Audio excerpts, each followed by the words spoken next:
As we read through the book of Psalms, we read this because this is a book where King David, one of our ancestors, constantly kept giving all glory and all praises to our Heavenly Father, thanking Him for protecting him, guiding him, providing for him. So, and usually, some of these psalms are actually like in a song, and it's read on a Sabbath day. So, as we read through the book of Psalms, again, we gather today to worship Yah. That's the purpose of our gathering, to worship Him. But as we read through the scripture, you may come across certain things that may seem like I don't know how much you pay attention as we read through this. I don't know how much maybe you're just listening, maybe you're reading, following along as the brother is mentioning the verses, which makes it easy for you to follow along. But I do hope you're following along. I do hope you're reading. You're following along as we read. And if you are, then you must have seen Psalm 137, verse 25 and 26. Psalm 137, 25 and 26. It says, I have been young and now I'm old, yet I have not seen the righteous forsaken, or their children begging bread. I have been young and now I'm old, yet I've not seen the righteous forsaken or their children begging bread. That's what it says in Psalm 140, Psalm 37, verse 25 and 26. I have been young and now I'm old. I have not seen the righteous forsaken or their children begging bread. Verse 26, they are ever giving liberally and lending, and their children become a blessing. Their children become a blessing. So let me read that from a different translation, because this one is different from the one that the brother read from. Psalm 130, Psalm 37. So let's do this before we go into the book of the law.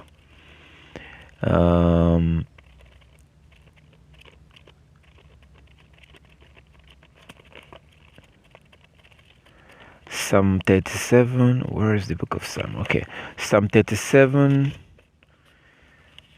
verse 25 and 26. 37, 25 and 26.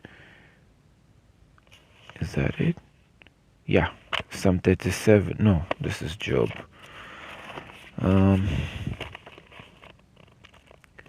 Psalm 37, 25 and 26. Psalm 37, 25 and 26. So it says, I have been young and now I'm old, yet I have not seen the righteous forsaken, nor his descendant begging bread.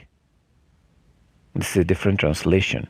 I have been young and now I'm old, yet I have not seen the righteous forsaken, nor his descendant begging bread. So, verse 26, he is ever merciful and lends, and his descendants are blessed. So it looks like we're going to, if you can circle this, however, whatever you do to take note, just keep your hand on this, and we are going to Because this is one of the places you come across in the scripture and you're wondering, does this still applies? Does this still applies to the world that we live in today? Is this still um, like possible that something like this could happen? Is it still possible that, because it's saying here that basically the righteous will have everything that they need. And as we worship the Most High, I really want us to worship Yah with all our heart and with all our soul. Like, meaning like being 100% honest and not just like being like Christians, knowing that something isn't right, but we pretend as if it's right. And, you come across a Bible verse like this and we're thinking, I'm not sure about this, but I would just, I would just accept it, but I'm not sure. So, because as I always tell you, and as you can by now see yourself, the war is great. It would have been better if the enemy would have just attacked us physically and just leave us alone. I would have preferred that they just attack us once physically and leave us alone and just move on. Let's move on. But the way that the righteous, those who are trying to keep the law, is being attacked, it's a constant attack in different angles, different areas. And also, the way you understand the Bible also can also be affected. So something like this, something as simple as this, can make someone to begin to question.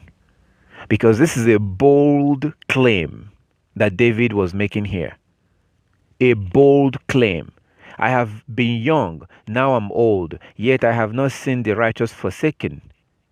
And we're thinking, well, why am I forsaken? How come things are not going my way? I'm not here to today is not our day. Today is Yah's day.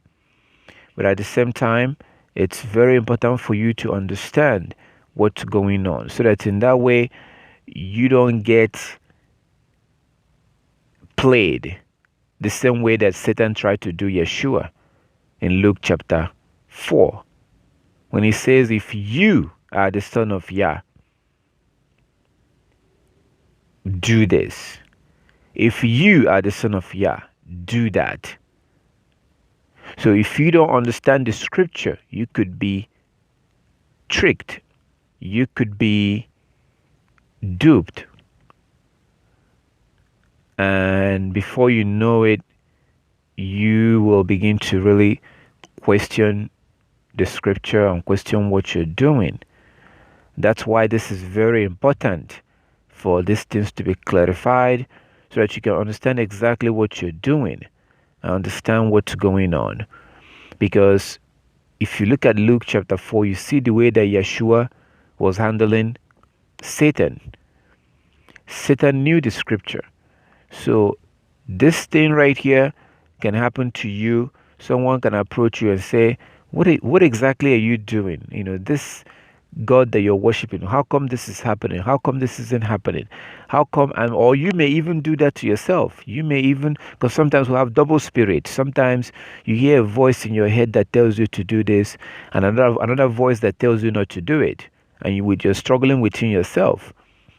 So it's easy, and this is something as little as this can throw somebody off the line, and they will lose their faith and lose. And like as I've said, there are so many avenues and so many angles that Satan has to attack you. So at the end of the day, the goal is to get you to break the law. And he doesn't really care how he does it. He does so many ways he can do it. He can get you to disobey the law through sexual sin. He can get you to disobey the law through lying, through cheating, through different ways. So it doesn't really matter. He has one goal, but he has so many resources to accomplish this. So And considering the situation that we're in today, it's now easy to, when you come across a place like this, you may not even notice it. You may read over it and continue reading. Maybe because you don't care, or you see it and it gets your attention and you're like, okay, I'm trying to keep the law. And so this is, you may not think that this is a big deal, but it is.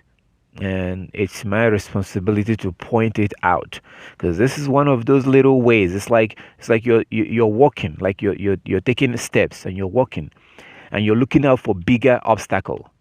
Your eyes are looking out for the bigger things that will, you're looking for bigger things that can push you down or make you to fall. And you may not see the little things that will come up from behind you, and you don't even see it and you don't even notice. And the goal is to get you to fall. That's it. So it doesn't matter whether they put a big huge stumbling block your way. It doesn't matter. At the end of the day, if you fall, that's the accomplishment. That's the goal. It doesn't matter. And Satan has so many ways, and sometimes it can actually start within from us. So if we then get tested, we can, it's easy to fall. So it says that I have been young and now I'm old, yet I have not seen the righteous forsaken, nor his descendants begging bread. He is ever merciful and lend. So for him to lend, he must have. You cannot lend when you don't have. You can't give what you don't have. His descendants are blessed. So you cannot give what you don't have. I was in a store like yesterday, and trying to buy some water. I have enough water already, but I wanted to buy some more. Just, water doesn't spoil. I will always need water. And I took a little more than the cash that I had with me there.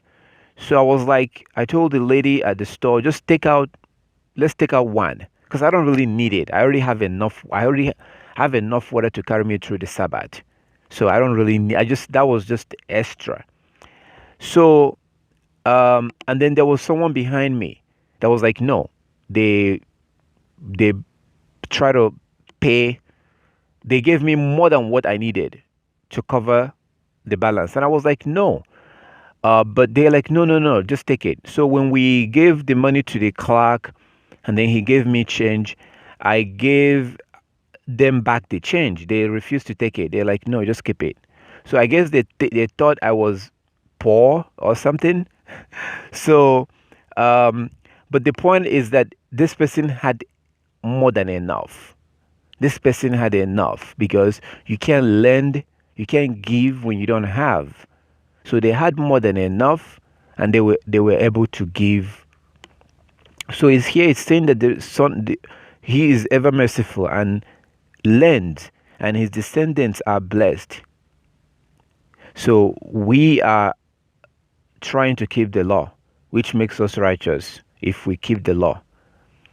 And it says that the righteous are not forsaken, and his children never begs for bread. So this particular 2 verse right here. I uploaded a video yesterday.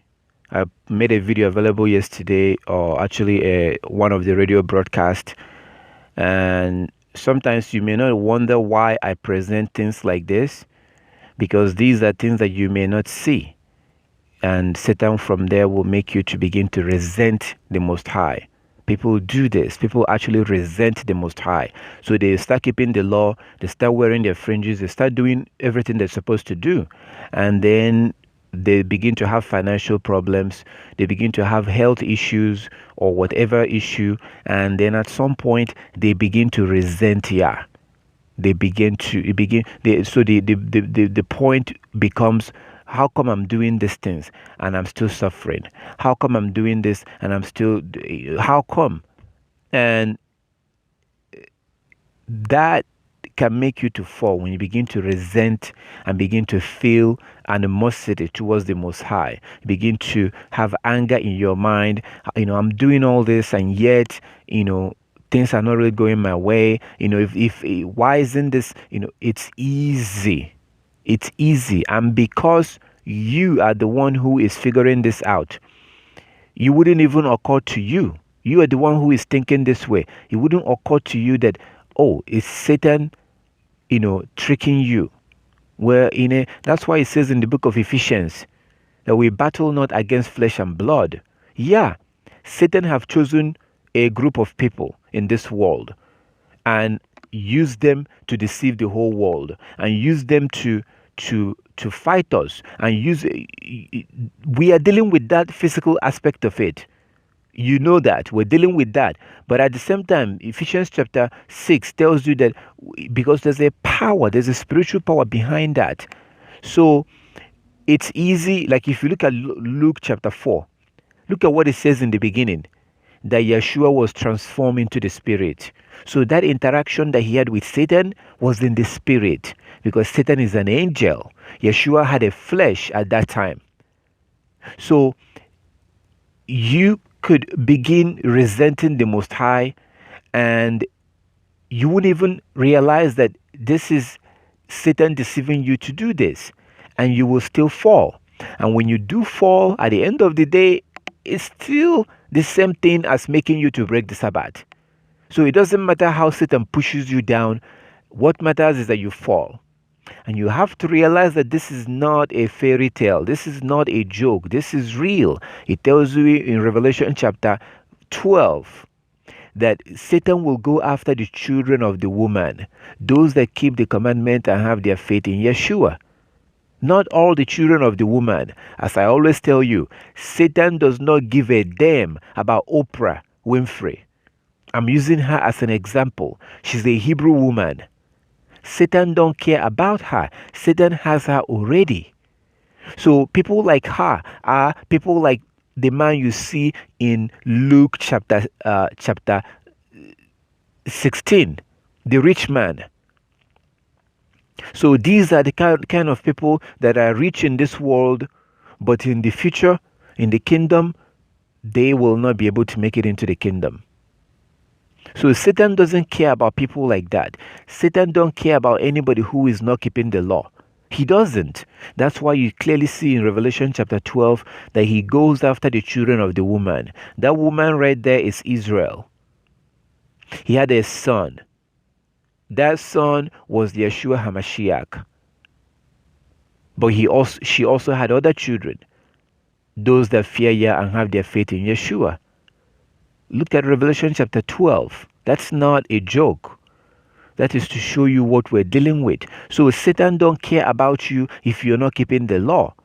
But once you start keeping the law, that's when he turns his attention on you. And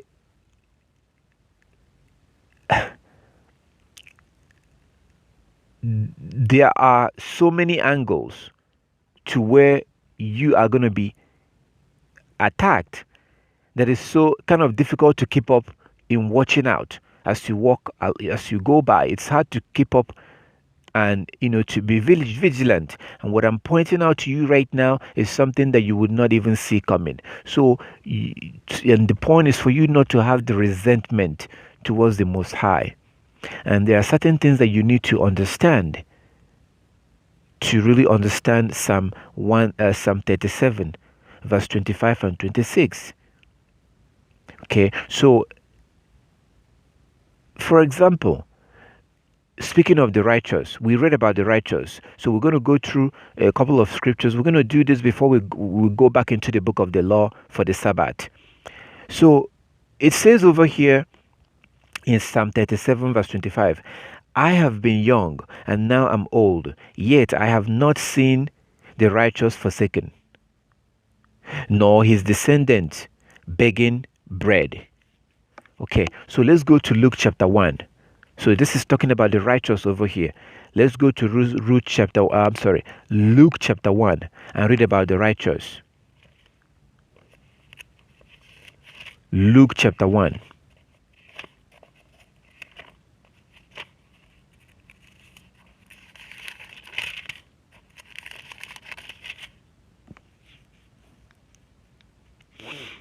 Luke chapter 1.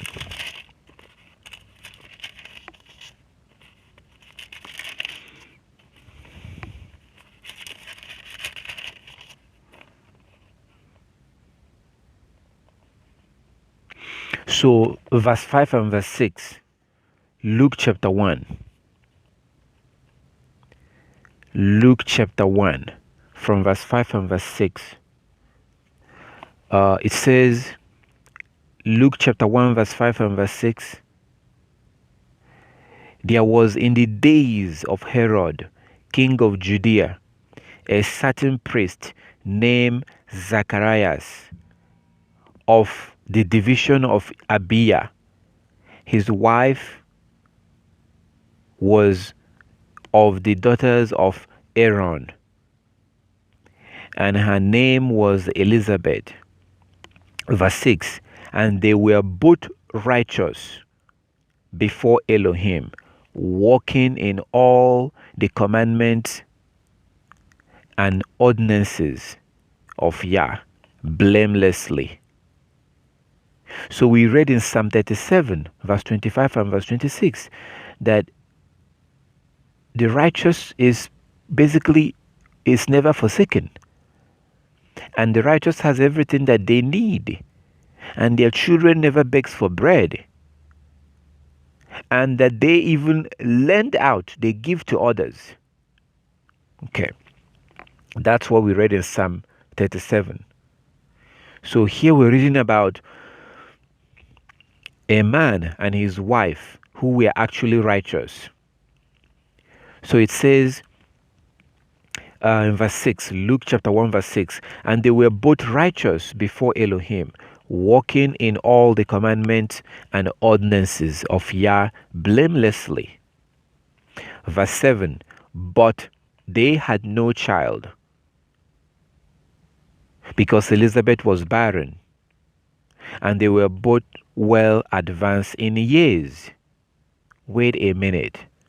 I thought Psalm 37 says that the righteous has everything that they need, and they lack nothing.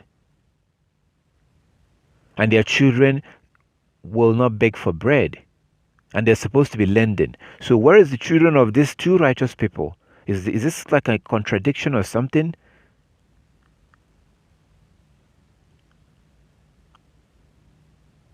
Because Luke chapter 1, verse 5 and 6 is talking about a righteous man. He wasn't just a regular man, he was a priest. So this is not like we're talking about some random wicked Hebrew Israelite. But yet, his wife had no child. And if you don't understand the Hebrew culture, you may not understand how much of a big deal this is. In a Hebrew culture, if you don't have a child, it's a big deal. It's huge. It's a big deal. In a Western culture, it's not. So you may not understand. Whenever you're reading in the Bible, it says that a woman doesn't have a child, you may not understand what that means. You may take it lightly. And if you read certain things about them, you will say that they're overreacting. Like Sarah. Because we read the Bible from the Western perspective, from the European mindset, which is not good. That's why you have to strive to learn the Hebrew culture, so that your understanding of the scripture will be rich and fulfilled. So when you grew up in an area, in a land where abortion is like they're handing abortion out like they're handing out candies, where you see women that tells you that they don't like kids, where you see women that tells you that they don't want to have kids. So, like as I always tell you, these are things that has been indirectly taught to you. Nobody approached you and sat you down when you were young and teaches you these things. But as you grew up and you see on television, you walk into the living room and you see on TV, there's a sitcom on TV where you hear somebody talking, I don't want no kids, and they laugh, ha ha ha ha ha ha. They're slowly, it's getting into your head. So when you come into the Bible and you see that you read about a woman who doesn't have a child, you will not understand how much of a big deal that was. So you see in Genesis 29, you read Genesis 28, Genesis 29, Genesis 30, read about Jacob's wife. See what was going on there when one of them couldn't have a child, and Yah intentionally made her not to have a child. What did she do? She took her maid and gave her maid to her husband, for her husband Jacob to marry her maid. So when you read something like that, you're going to be like, man, these women, are you sure that this story is true? Are you sure that this story is true? Why will a woman in her right mind allow her husband to marry her maid? Man, this Bible seems like some man in some room somewhere got drunk and wrote this Bible. This Bible favors men because it has all these stories of women giving other women to their husband for their husband to marry. At the end of the day, oh my goodness. The Most High said in Jeremiah chapter 5, my people, talking about his people, they have eyes, they don't see. They have ears, but they don't hear. They have eyes, but they do not see. They have ears, but they don't hear. Oh my goodness, how much I wish that your eyes will be wide open. I'm not talking about these eyes. I'm not talking about this one. I'm talking about your spiritual eyes. I really wish that your eyes will be wide open so you can see what's going on. So you see how something as little as that, because when Satan approaches you, Satan is not going to try. If he wants you to do something, he's going to try to tell you what you want to hear. He's going to try to deal with you.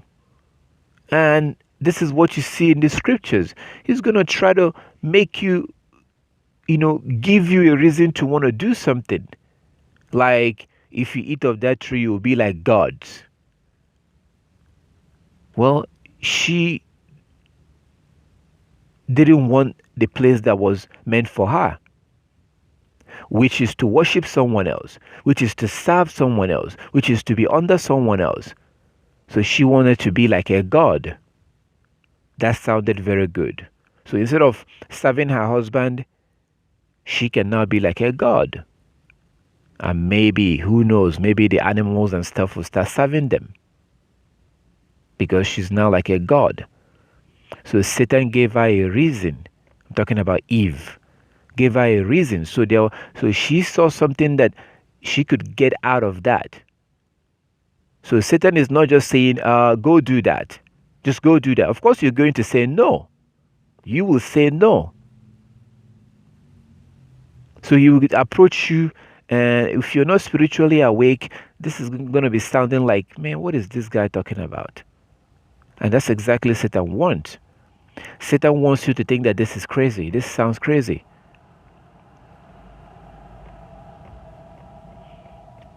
I highly recommend the Apocrypha of Elijah. Apocrypha of Elijah. Google it. Not now, of course. Google it when you can and read it. You see that you see a prophecy where people are going to be regretting. people that has been deceived by Satan to break the law.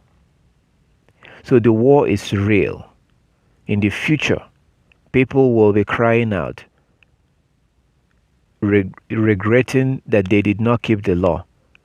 And they were going to be accusing Satan, why did you do this to us?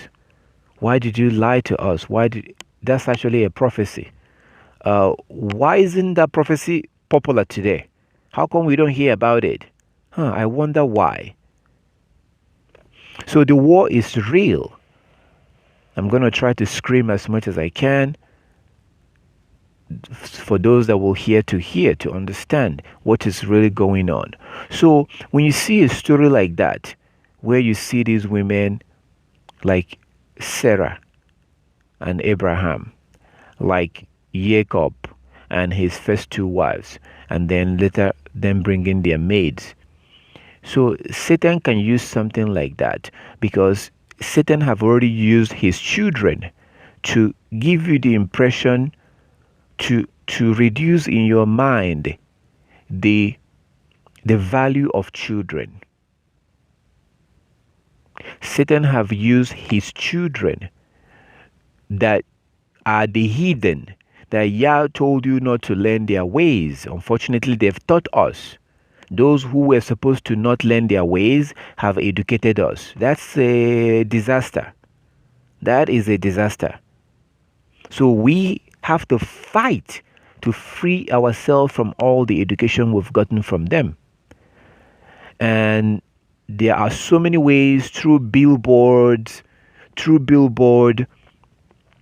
television, through ads, and then now YouTube. People don't really watch TV anymore like that. So they moved over to YouTube and be bombarding you with ads. And when you look at those ads on YouTube, you're going to think, oh yeah, they're just trying to make money. No, it has nothing to do with money. It's all about the law. Yah says do not covet. Don't covet. Don't, seek after something that you don't have and you don't need. Don't covet. That particular advertisement that you see violates that law among the 10 commandments. But this is what they're pushing. So when you look at those ads, you think, oh, they're just trying to make money. It's not about money. It's about bombarding you, distracting you. So Satan have used his children to really reduce the value of children. There's more than 3,000 abortions every day that goes on in America, more than 3,000. So when they've reduced the value of a baby or the value of a child in your mind. You no longer take it seriously. I thought we came across some places today in Psalms where it's talking about the value of children. So when you now see a woman, like when you read about whether you're reading about Rachel and Leah or Sarah, those kind of stories can turn you away from the Bible. Those kind of stories, like Sarah bringing her maid and her husband marrying her maid, like Rachel and Leah.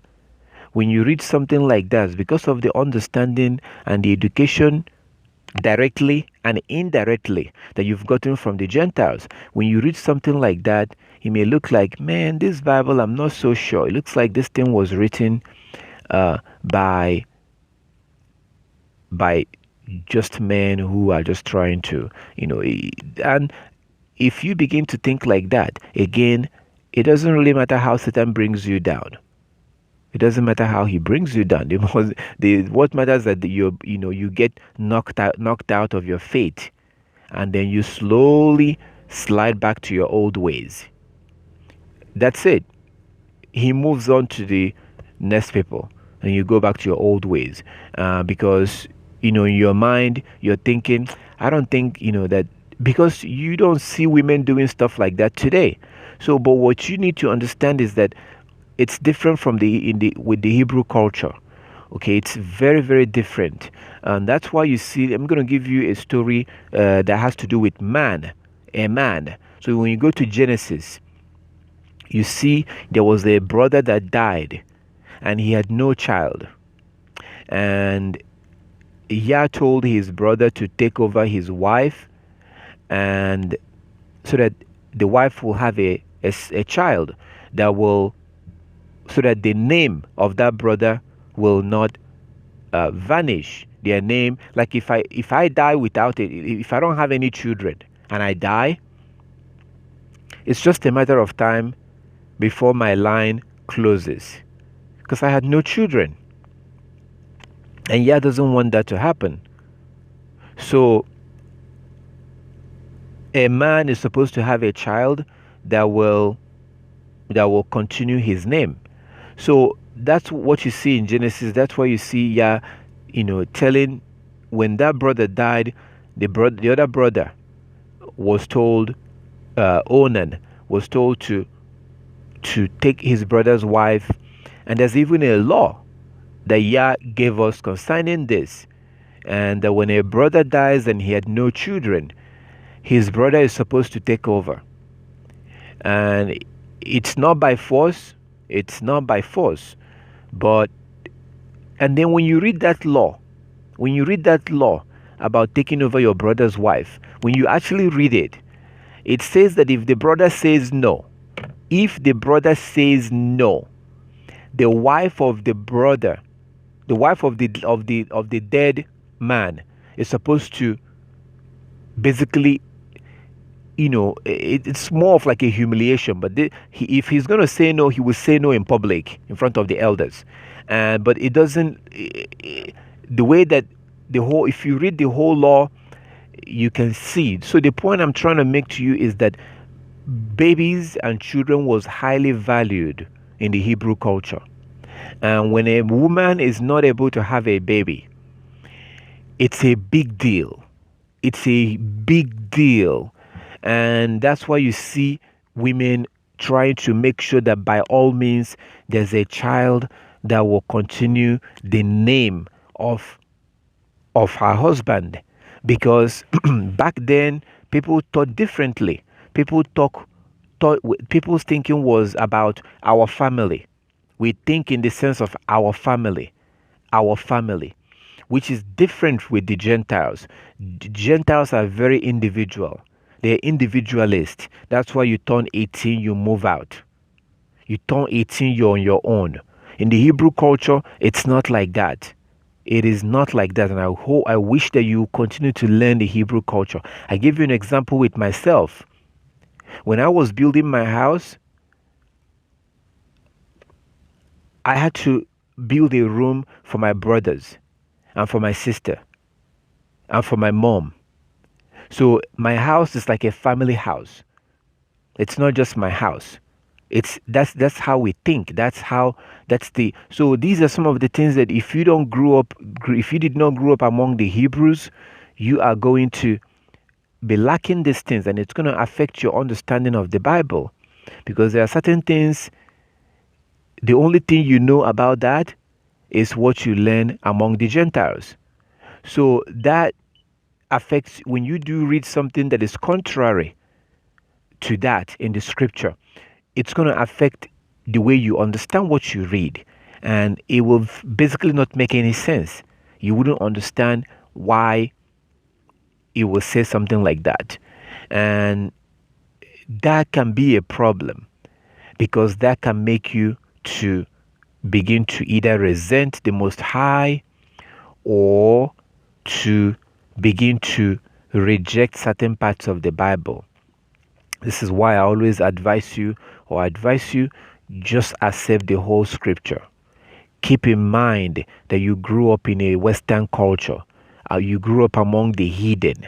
The Gentiles have polluted the whole world, and keep that in mind. So even when you don't understand something in the Bible, when I don't understand something, I'll just accept it. Just accept it all. Believe what it says in 2 Timothy chapter 3:16. 2 Timothy 3:16, all scriptures are given by the inspiration of Yah.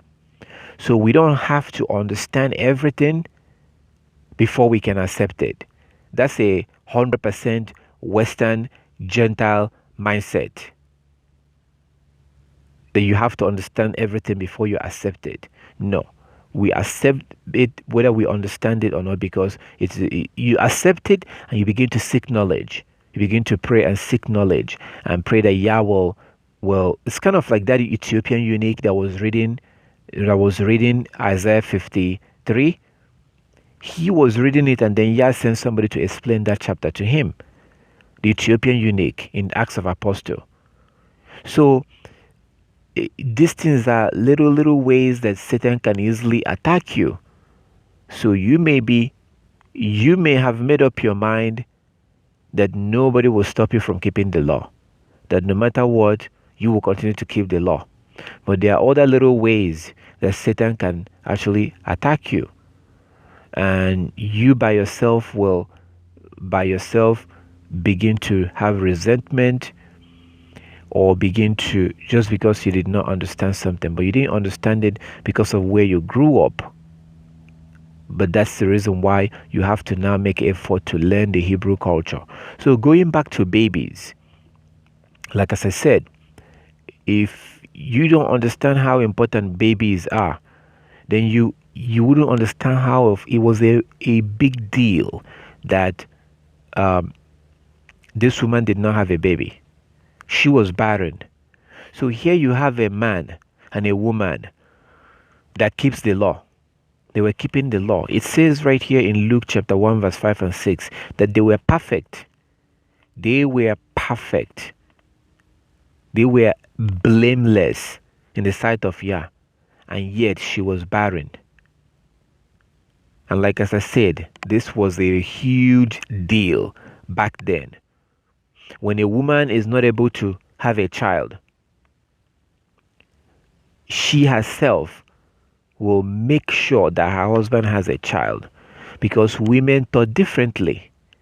Women understood exactly why they are here. They understood exactly their role. They understood their responsibility. The way that women thought back then is not the way that women think now. The way that women think now has been inspired by the way that the Western European women think, which is not according to the Bible. And that is a problem, because you can't enter into the kingdom with that mindset. You cannot enter into that kingdom with that mindset. So, but if you do try to get the knowledge and the understanding of how your ancestors used to think, then people are going to say that you're crazy. So it's kind of like a dilemma, because if you try to go back to your old ways, people will say you're crazy. You've joined a cult. If you try to stick to the modern way, Yah will have a problem with you. So it's like you do, you're damned by people. You don't do, you're damned by Yah. So we have to choose which is worse. People thinking I'm crazy, I've lost my mind, or Yah thinking that I'm rebellious, I refuse to let go of the ways of the Gentiles. We have to make a choice. Whatever choice that you make, you will be rebuked. It's a question of who. You will either be rebuked by family members, by the heathen, and if our family members that will think you're crazy, you've joined a cult. Why did you change the way you dress? Which Bible are you reading? So it's a matter of choice that we have to make when it comes to these things. Yah have already called us to go back to the old ways. Jeremiah chapter 6, verse 16 to verse 22. Jeremiah 6, 16 to 22. The Most High calls us to go back to the old ways. Like as I said, if you do attempt to go back to that old ways, people will accuse you of being in a cult. People will accuse you of being in a cult.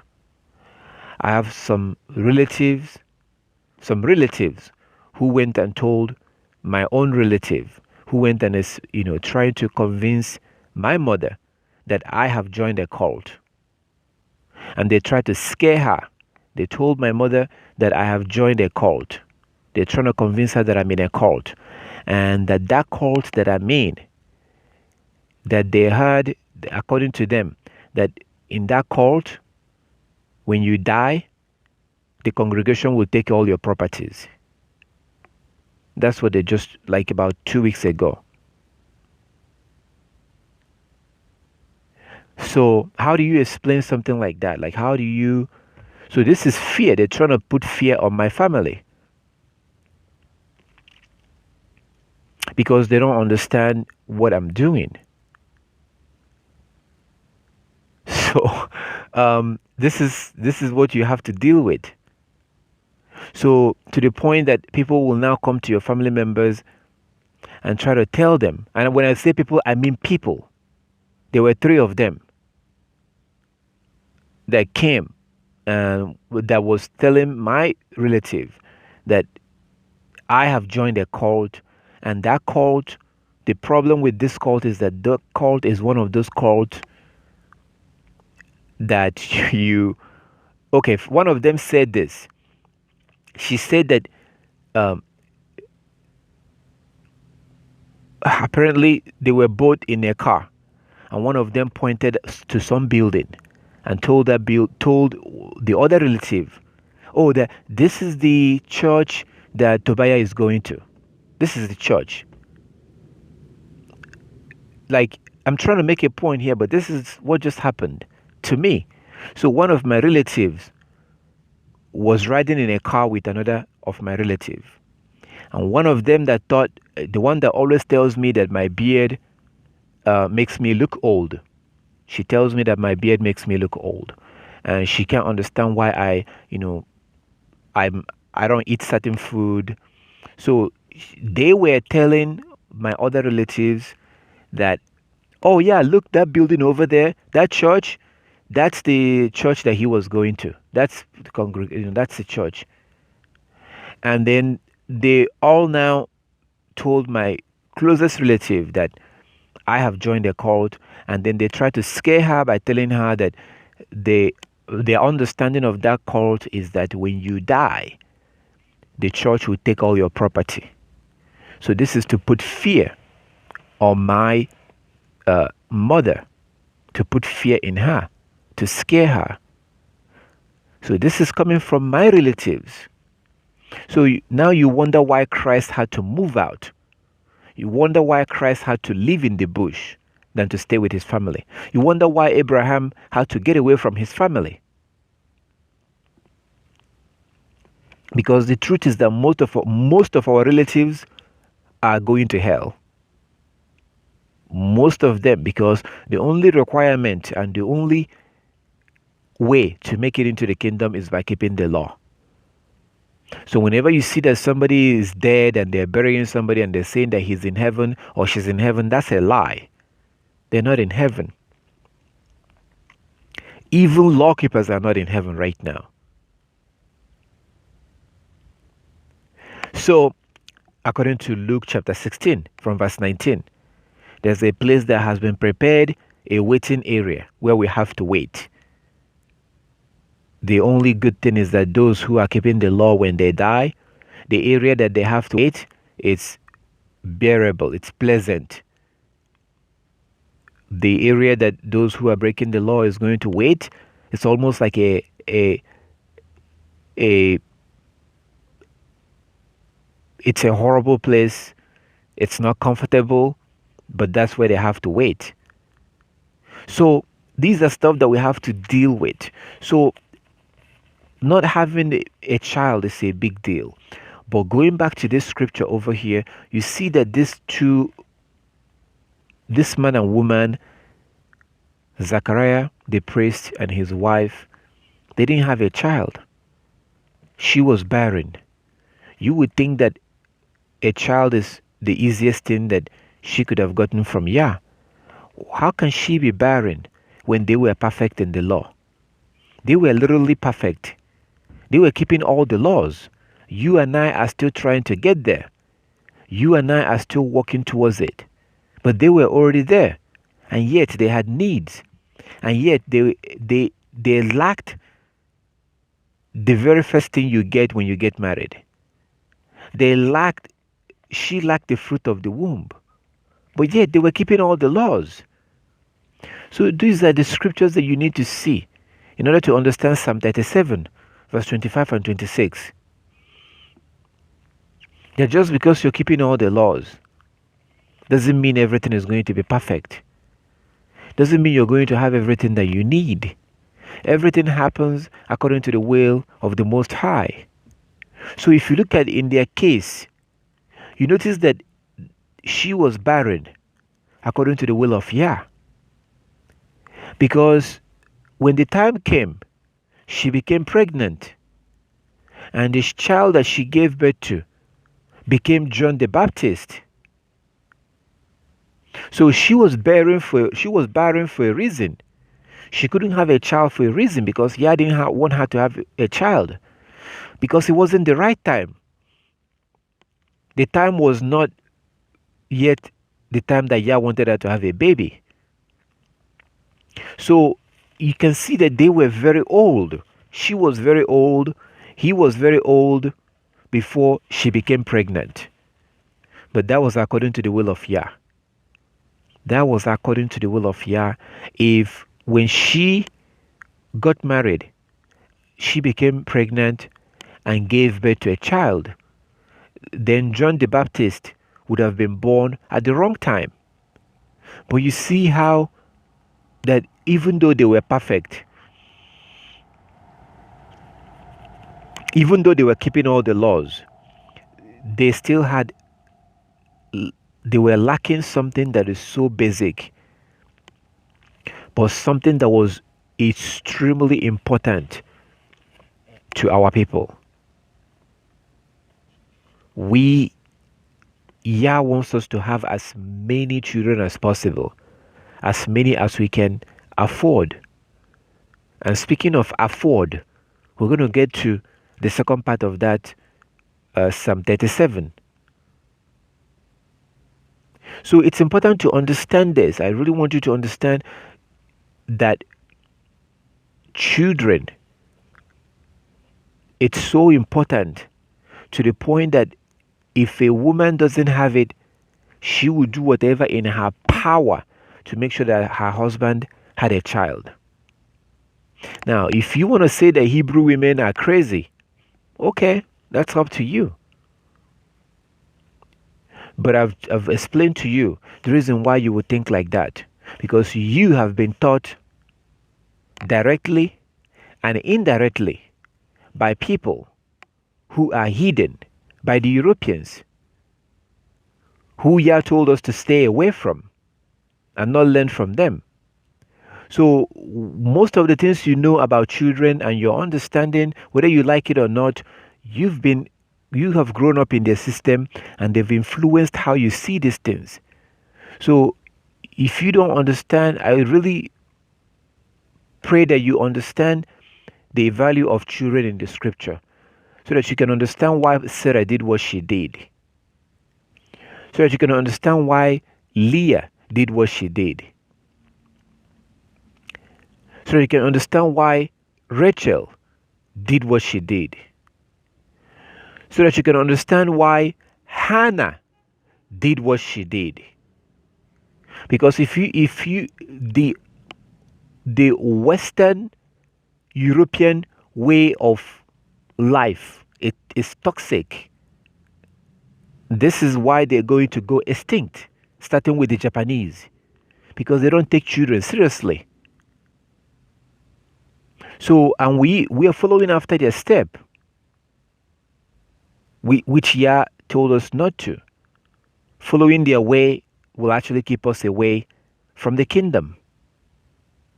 That's what Yeshua HaMashiach meant when he says, except a man is born again, he cannot see the kingdom. Today, the Christianity have twisted that particular place in John. They've twisted it, and they make you to think that being born again is having a feeling. Being in a church with the light dimmed low, nice music, emotional music playing, your hands up, people are crying, and they make you to think that that's being born again. No. Being born again means that we were born into a particular system right now. We now have to let go of that system.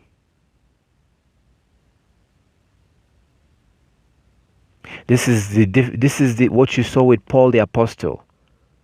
Look at his character when he wasn't keeping the law. Look at his character when he began to follow Yeshua and was keeping the law. That was two different people. He was a big shot in the beginning. He was a big shot. He wasn't taking the law seriously. He was just like the Pharisees.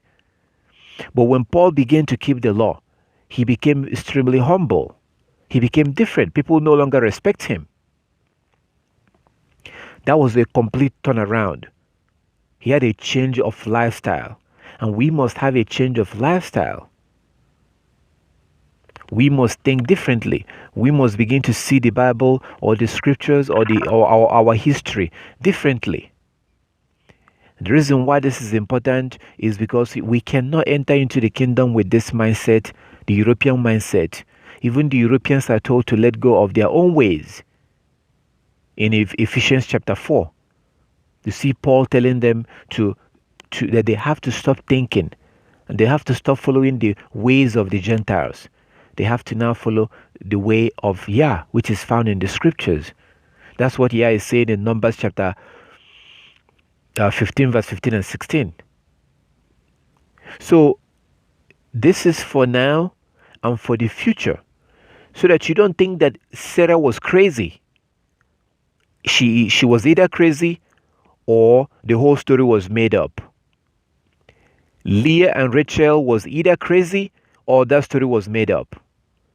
Hannah was either crazy or her story was made up. It doesn't really matter which of this that you think. If you think that she was crazy, it's still going to affect your understanding of the Bible. That's what Satan wants. If you think that the story was made up, Satan still won, because that's what he wants. So these are little ways that you could be attacked. And it's all because you don't understand the Hebrew culture. Children was a big deal back during the time that our ancestors was following the law. Children was a huge deal, big deal. When people don't have a child, they often will do whatever necessary to make sure that they have a child that will replace the man. If a woman doesn't have a child, she will do whatever it takes for her husband to have a child, because if the man dies without a son, or a child without a son in particular, if a man dies without a son, let's say a man had 3 girls or 4 girls or 1 girl, eventually those girls are going to get married. And when they get married, they answer their husband's name. So if I have 2 girls, I have no son, eventually my 2 girls are going to get married.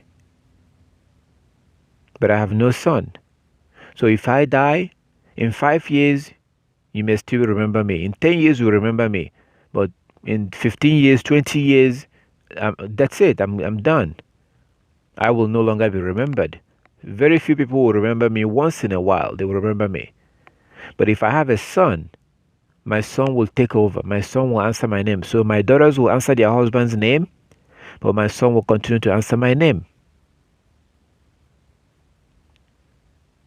So this is something that was a big deal to the Hebrews, because it's a big deal to Yah. And we have to understand that, so that when we come across places like with Sarah, with Leah, Rachel, Hannah, we will be able to understand, what we're reading, and not see it from a European perspective, which basically minimizes the importance of children. So Elizabeth and Zachariah was keeping the law. They had no child, but they were perfect. They were blameless, but they had no child. Just because you're keeping the law doesn't mean that everything is going to be perfect in your life. It doesn't mean that you will not have need. It's really that simple. And you have Zachariah and Elizabeth for that. Everything happens according to the way, everything happens according to the will of Yah. And our prayer should be, let Yah's will be done. Let his will be done. Because in the case of Elizabeth and Zachariah, you see that they were old. They were very old. So it's for a regular person that will be, if a regular person is going through this and you're talking about let the Yah's will be done, they'll be like, no, that's nonsense. Yah's will, I'm getting old. So, but let Yah's will be done in everything, even whatever situation. Let his will be done. What we need to focus on is that we need to focus on keeping the law so that we can keep that relationship active and keep that relationship to be good with our Heavenly Father. We need to focus on keeping the law. And like Elizabeth and Zachariah, whatever that thing is, eventually Yah's will be done. So we have Luke chapter 1 that shows that just because you're keeping the law doesn't mean that, like it says in Psalm 37, just because you're keeping the law doesn't mean that everything are going to be perfect the way you want them to be. And Satan may want you to think that you're keeping the law. How come you don't have this? How come you're sick? How come you're that? How come? No, don't think like that. So it's very important to understand this. So in that way, Satan will not try to attack you and get you to fall by thinking this way. It says in Psalm 37 verse 25 and 26, I have been young and now I'm old, yet I have not seen the righteous forsaken. So we've covered that. Or their children begging bread. Their children begging bread. So this part about their children begging bread, we have to also understand that there's a standard of living that Yah gave us. There is a way that the Most High wants us to live our life. There's a particular way that He told us to live our life. What's going on today is that we abandon that way. We begin to live our lives according to the ways of the Gentiles. We begin to live our lives according to the European way. And then when things doesn't work out the way we want, we begin to blame the Most High. This is what's going on today. So whose fault is it? It's like people that do marriage. The Most High gave us marriage. The concept and the idea of marriage comes from the Most High. Today, people abandon the way that Yah told us to do marriage. They do it their own way. And then when it doesn't work out, who do you blame? It's like somebody getting something that you bought a furniture and they gave you a manual that you have to look at to set up the furniture. But you throw away the manual. You don't care about the manual and you try to set up the furniture yourself. You're going to fail. You're not going to be able to set it up properly. You need to follow the manual. They gave you the furniture, they built the furniture, they gave you a manual. So today, you may wonder why more than 50% of the marriage in America, about 50% of the marriage ends in divorce. Why? Because they're not following the manual for marriage. So there's a way that the Most High wants us to live. And if you live your life that way, your children will not beg for bread. If you live your life the way that the Most High wants you to live your life, your children will not beg for bread. Today, we are not living that way. The land of the Gentiles are not even set up for you to live your life that way. Because that's the way that our ancestors lived. So it's important to understand this. So before you begin to think, it says their children their children will not beg for bread. That means that their children will not be begging for food. Today, we're pretty much begging for food. We beg the Gentiles for food. So we have to understand that we are in this condition because of our own fault. It's not because of Yah's fault. Because we have not followed the steps that he gave us. Like, among my people,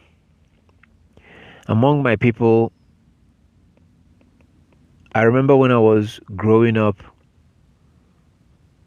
if you get sick, there are people that know about herbs. You approach them, you tell them what's wrong with you. They go into the woods with a machete, and then they will cut down some grass, get some herbs. They will either cook it and give you the water to drink, or they will give it to you and tell you, go and cook this and drink the water of that herb. And people will get healed. People actually get healed. But these people are blessed with the knowledge to know which flower cures this, which tree cures that, that was how my people used to cure themselves. Which is exactly what you see in the Bible, in the scriptures. That's what the Most High gave us to use for our curing ourselves. But today, my people have abandoned that natural way of curing. And my people are obsessed with the Europeans. They are obsessed with them and their system. So today, my people are dying like chickens. They are wasting away because they keep relying on the Western drugs. What my people don't realize is that the Western medicine is not designed to heal you or to cure you. It is not designed to heal you or to cure you. They don't want you dead. They don't want you healthy either. So next time you go to a grocery store, next time you go to a grocery store or a drugstore, I would like you to do something. I would like you to walk down the aisle and look at the drugs on the shelf. You're going to be seeing a word in most of the drugs. It says relief, relief, pain relief, relief. Most of the drugs you see on the shelf in a drugstore, you're going to see one word: relief, relief. So their drugs are designed to relieve you of pain, to make the symptoms to go away a little bit. There's a video on YouTube where you see a pharmaceutical executive who resigned. She could no longer, her conscience could no longer tolerate what she was seeing. So she quit her job and began to speak out. Because the drug company was specifically, intentionally designing their drugs not to heal you, but to only treat your symptoms.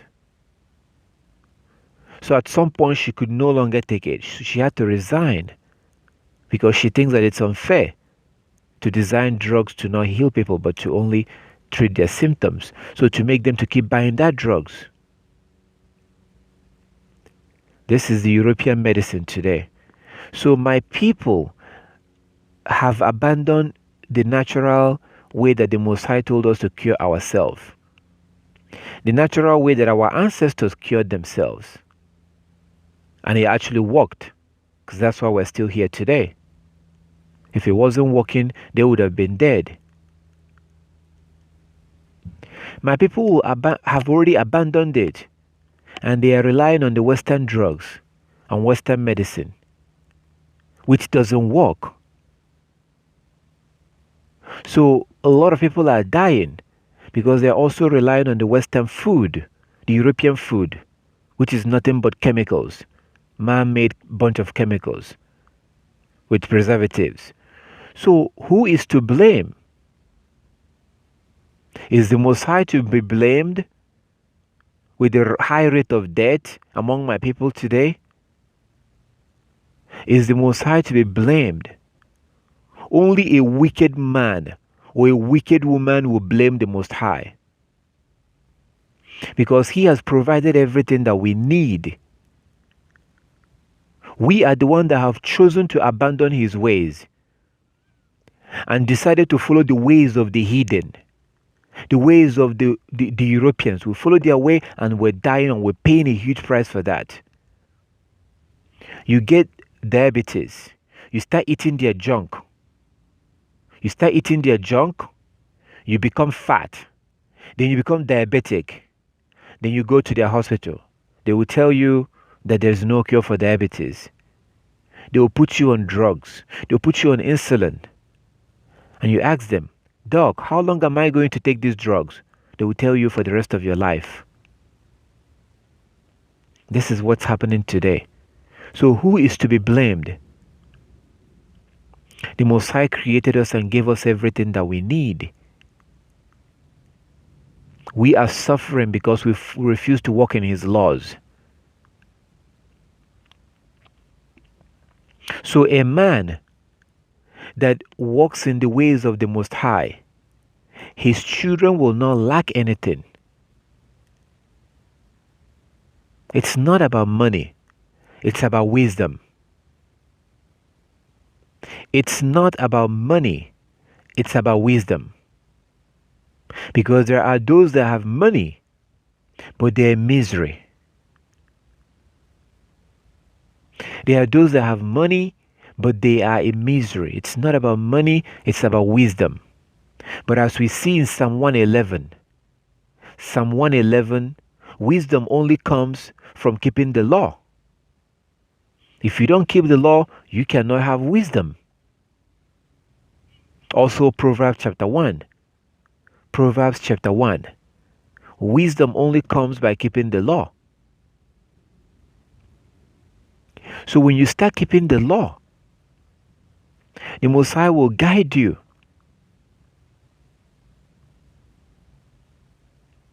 He will either direct somebody to you, or He will direct you to somebody who will guide you on what you need to do.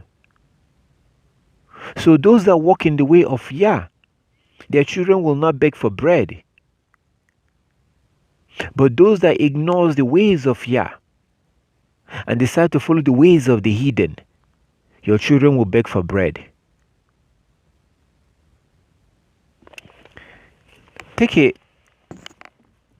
Imagine the current system in the world, the Western system. You were born, you grow up, they put you in school, you go to college, you start with high school. Usually from high school, from there you become a whore or a whoremonger. If you didn't do it then, eventually in college you will do it. Then you graduate college. Then you get a job. You graduate college and you get a job. You start working. You buy a house. You buy a car. You get married. You have children. Then you retire. There is nothing in that process. There is nothing in that process that makes you to leave wealth for your children.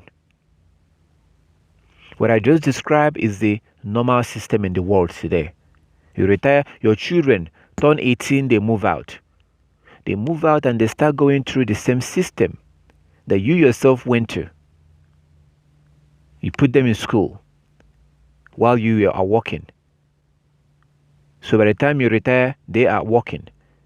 They have children, they do the same thing. You see, this is the worst system in the history of mankind. But yet, that's what we're following.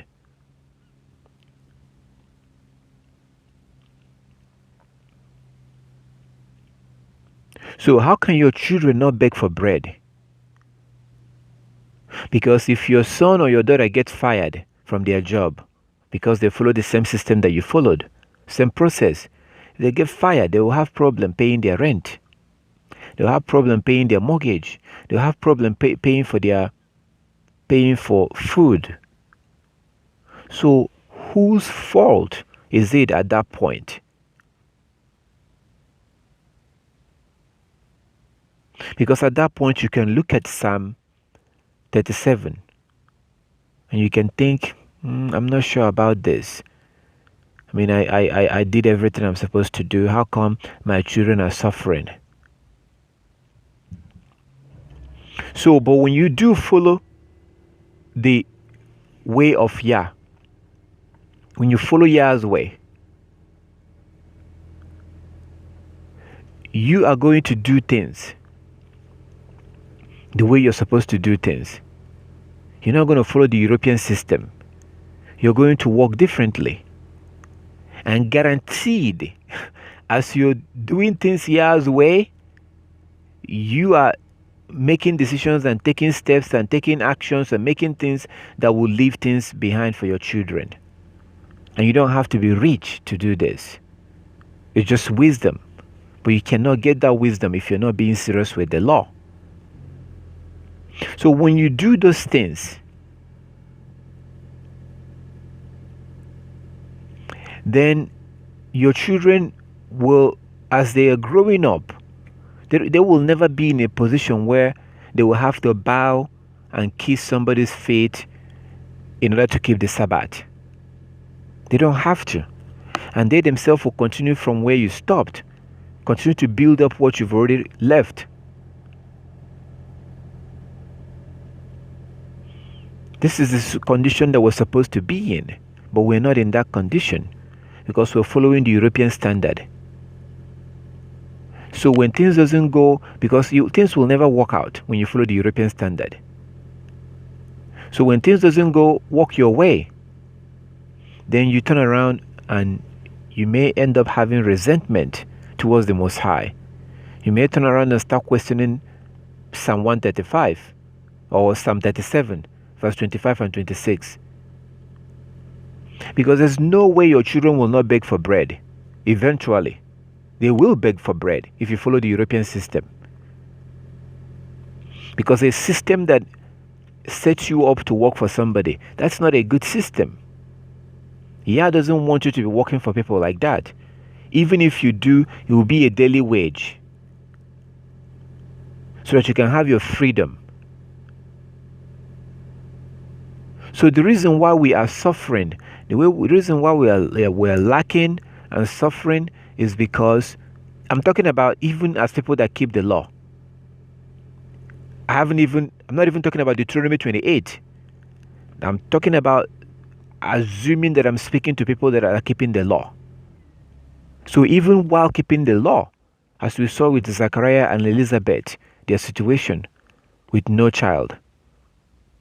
And even as someone who is keeping the law, things may not be going the way you want, but you need to understand that it's not Yah's fault, because the entire system of the Gentiles, even though it looks good, it sounds reasonable, it's a system that will never work for you if you decide to keep the law. If you don't give a damn about the law, you can easily navigate and travel through their system, and they will reward you. But if once you start to keep the law, that's when you realize that it's not going to work.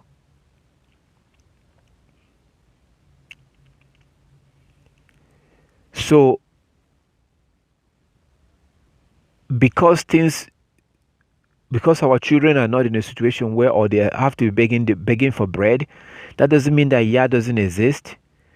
That doesn't mean that his word is not true. That doesn't mean that Psalm 37 verse 25 and 26 was made up. It's just that we're not doing what we're supposed to do. It's like somebody putting water inside a gas tank. How do you think that car is going to run? You have to put gasoline. So when you put water inside a gas tank, you're going to have problems with that car. It will not be able to run smoothly. You have to run the car with gasoline. So if we don't walk according to the standard that Yah have set for us, we are going to have problems.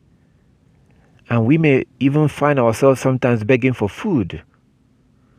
But that's not Yah's fault. Because the Most High will not change his way or change his word just because we don't like the standard that he set for us. And something as little as this, Satan can use it to attack you and make you to fall out of faith. Because I'm looking at this Bible verse that said that this is supposed to be happening. How come it's not happening? How come I'm suffering? How come things are so difficult? At the end of the day, it goes back to what the Most High have always done and what he has always told us. He told Abraham to leave his family, to get away from them. Get away. Leave. Get away from them. That's what he told Abraham. To get away from his family. But if you read it in the book of Genesis, you're not going to see the full story. You want to read it from the book of Jubilee. Because that's where you're going to see what really happened.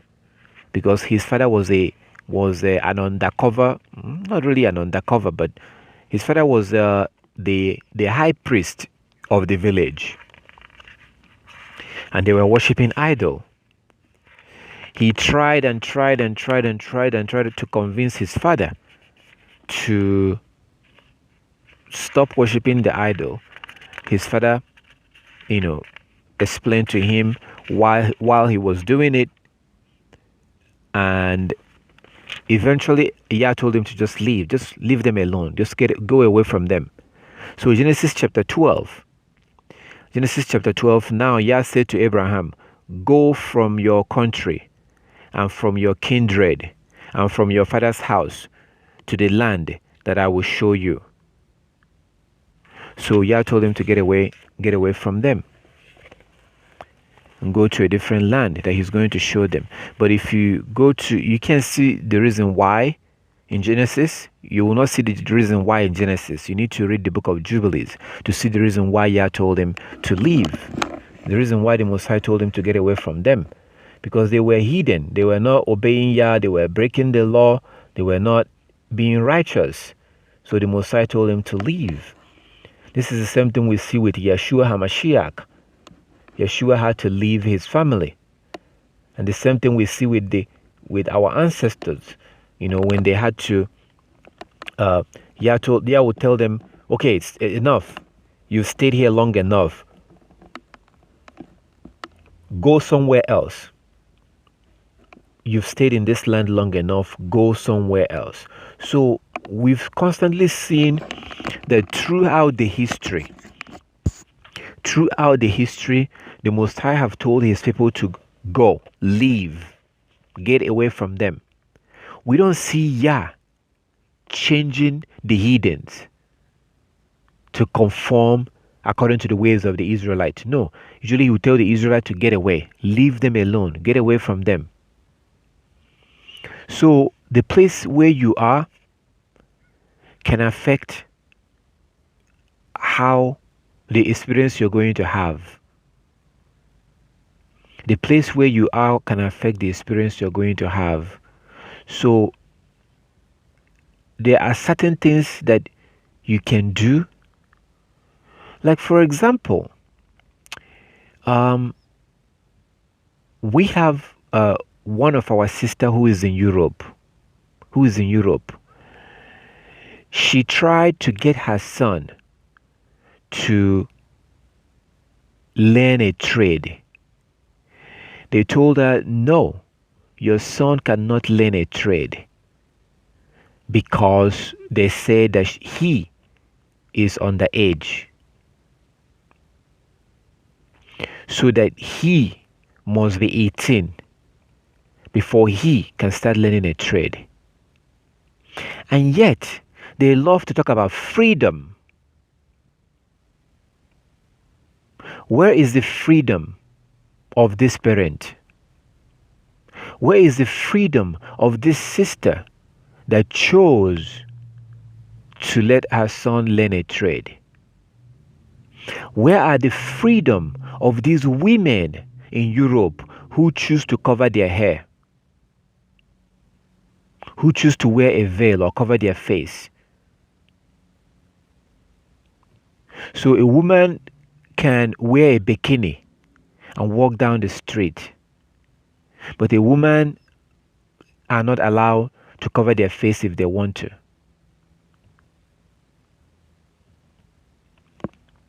So they said that her son cannot learn a trade because he is underage. What is underage? 4 years old? No, he is 14. He's 14 years old. Now imagine what happens if he starts to learn a trade at the age of 14. By the time he's 17, he will be done. And he's going to be an expert in whatever he learned because he's really young. And the younger you are, the more intelligent, the more sharper your brain is. You have a much sharper brain because children learn when they are young. That's when they are learning. But by the time he turns 18, 20, his brain has been clogged up, with alcohol and chemicals and all the stuff that young people drink. So what you have here is a situation where that if you look at that particular system with that sister, how is it that her son can prosper as a Hebrew child when he's not even allowed to learn a skill until he's 18? Think about that. The reason why I'm pointing this out is to see, for us to be careful not to blame the Most High. We are in our current condition either because of where we are, because of the system we're following, because of breaking the law.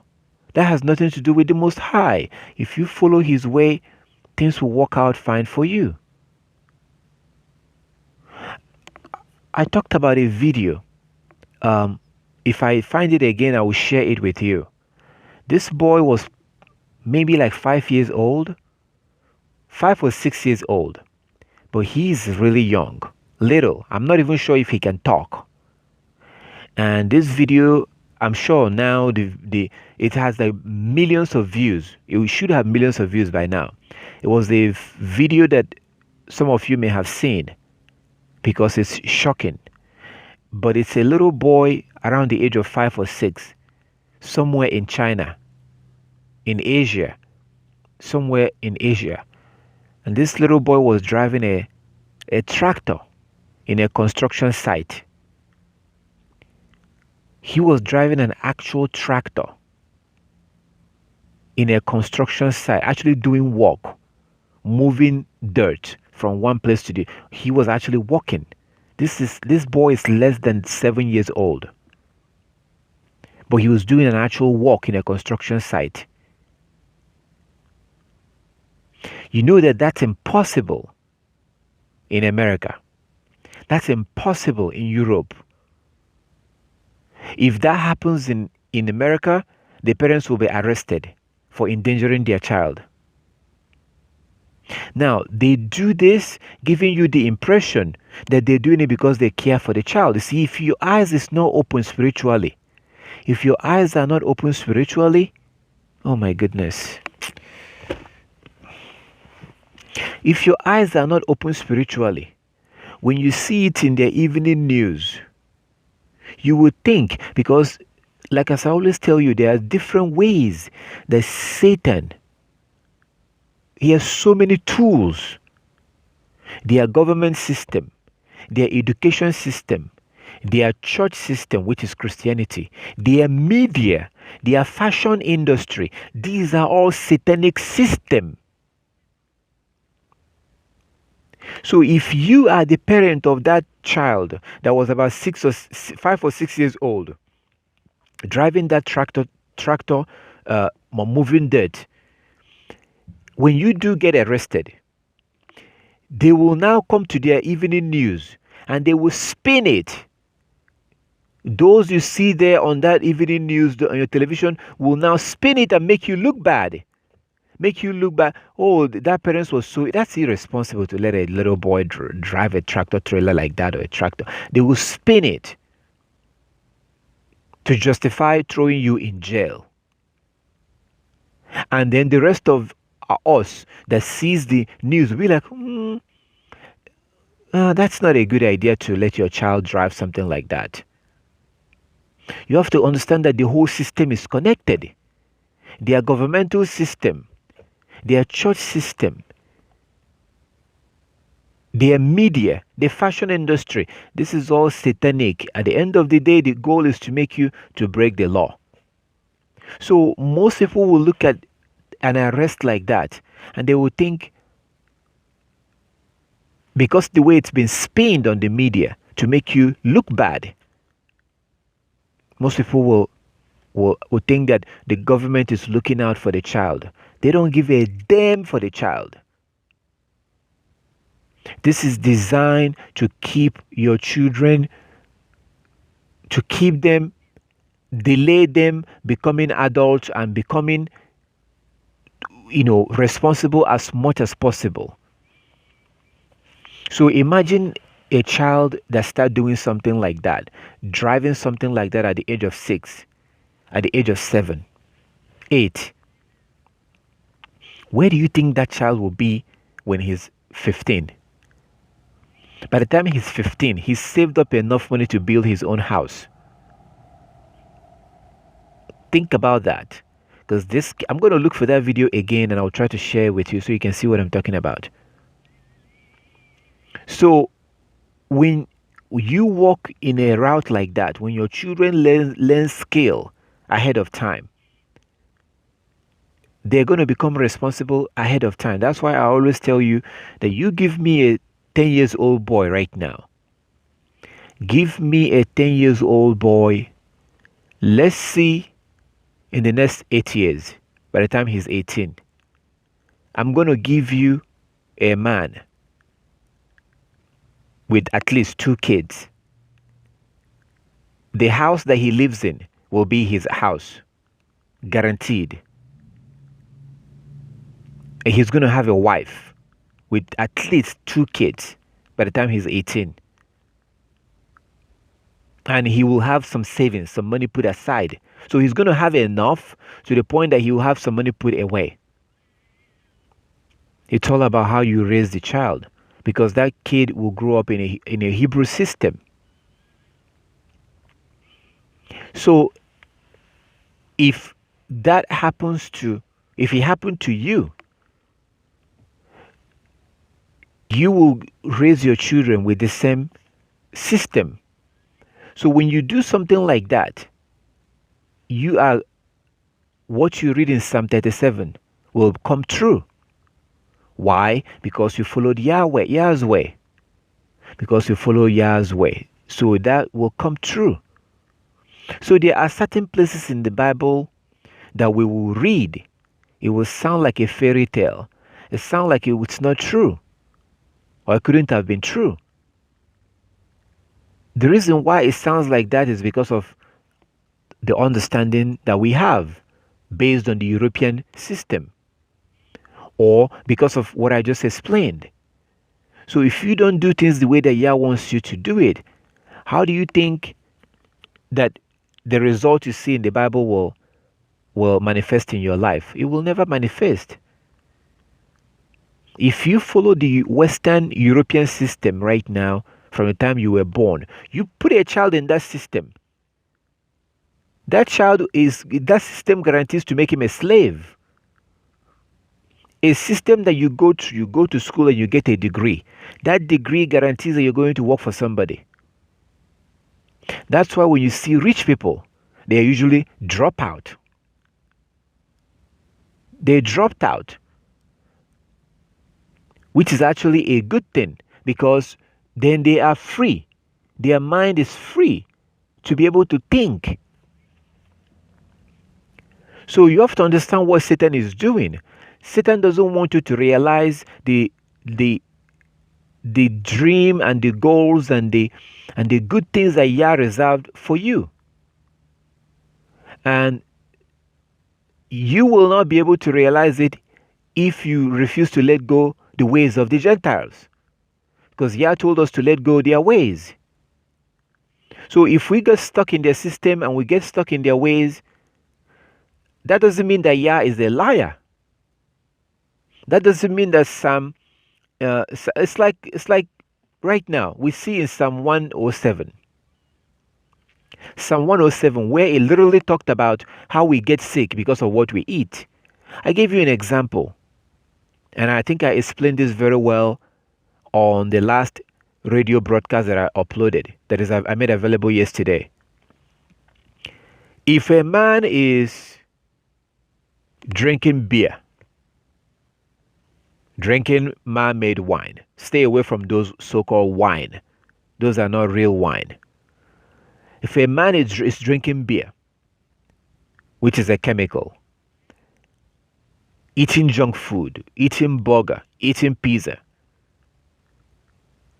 that burger, the buns on the burger, the buns, on your burger has something called high fructose corn syrup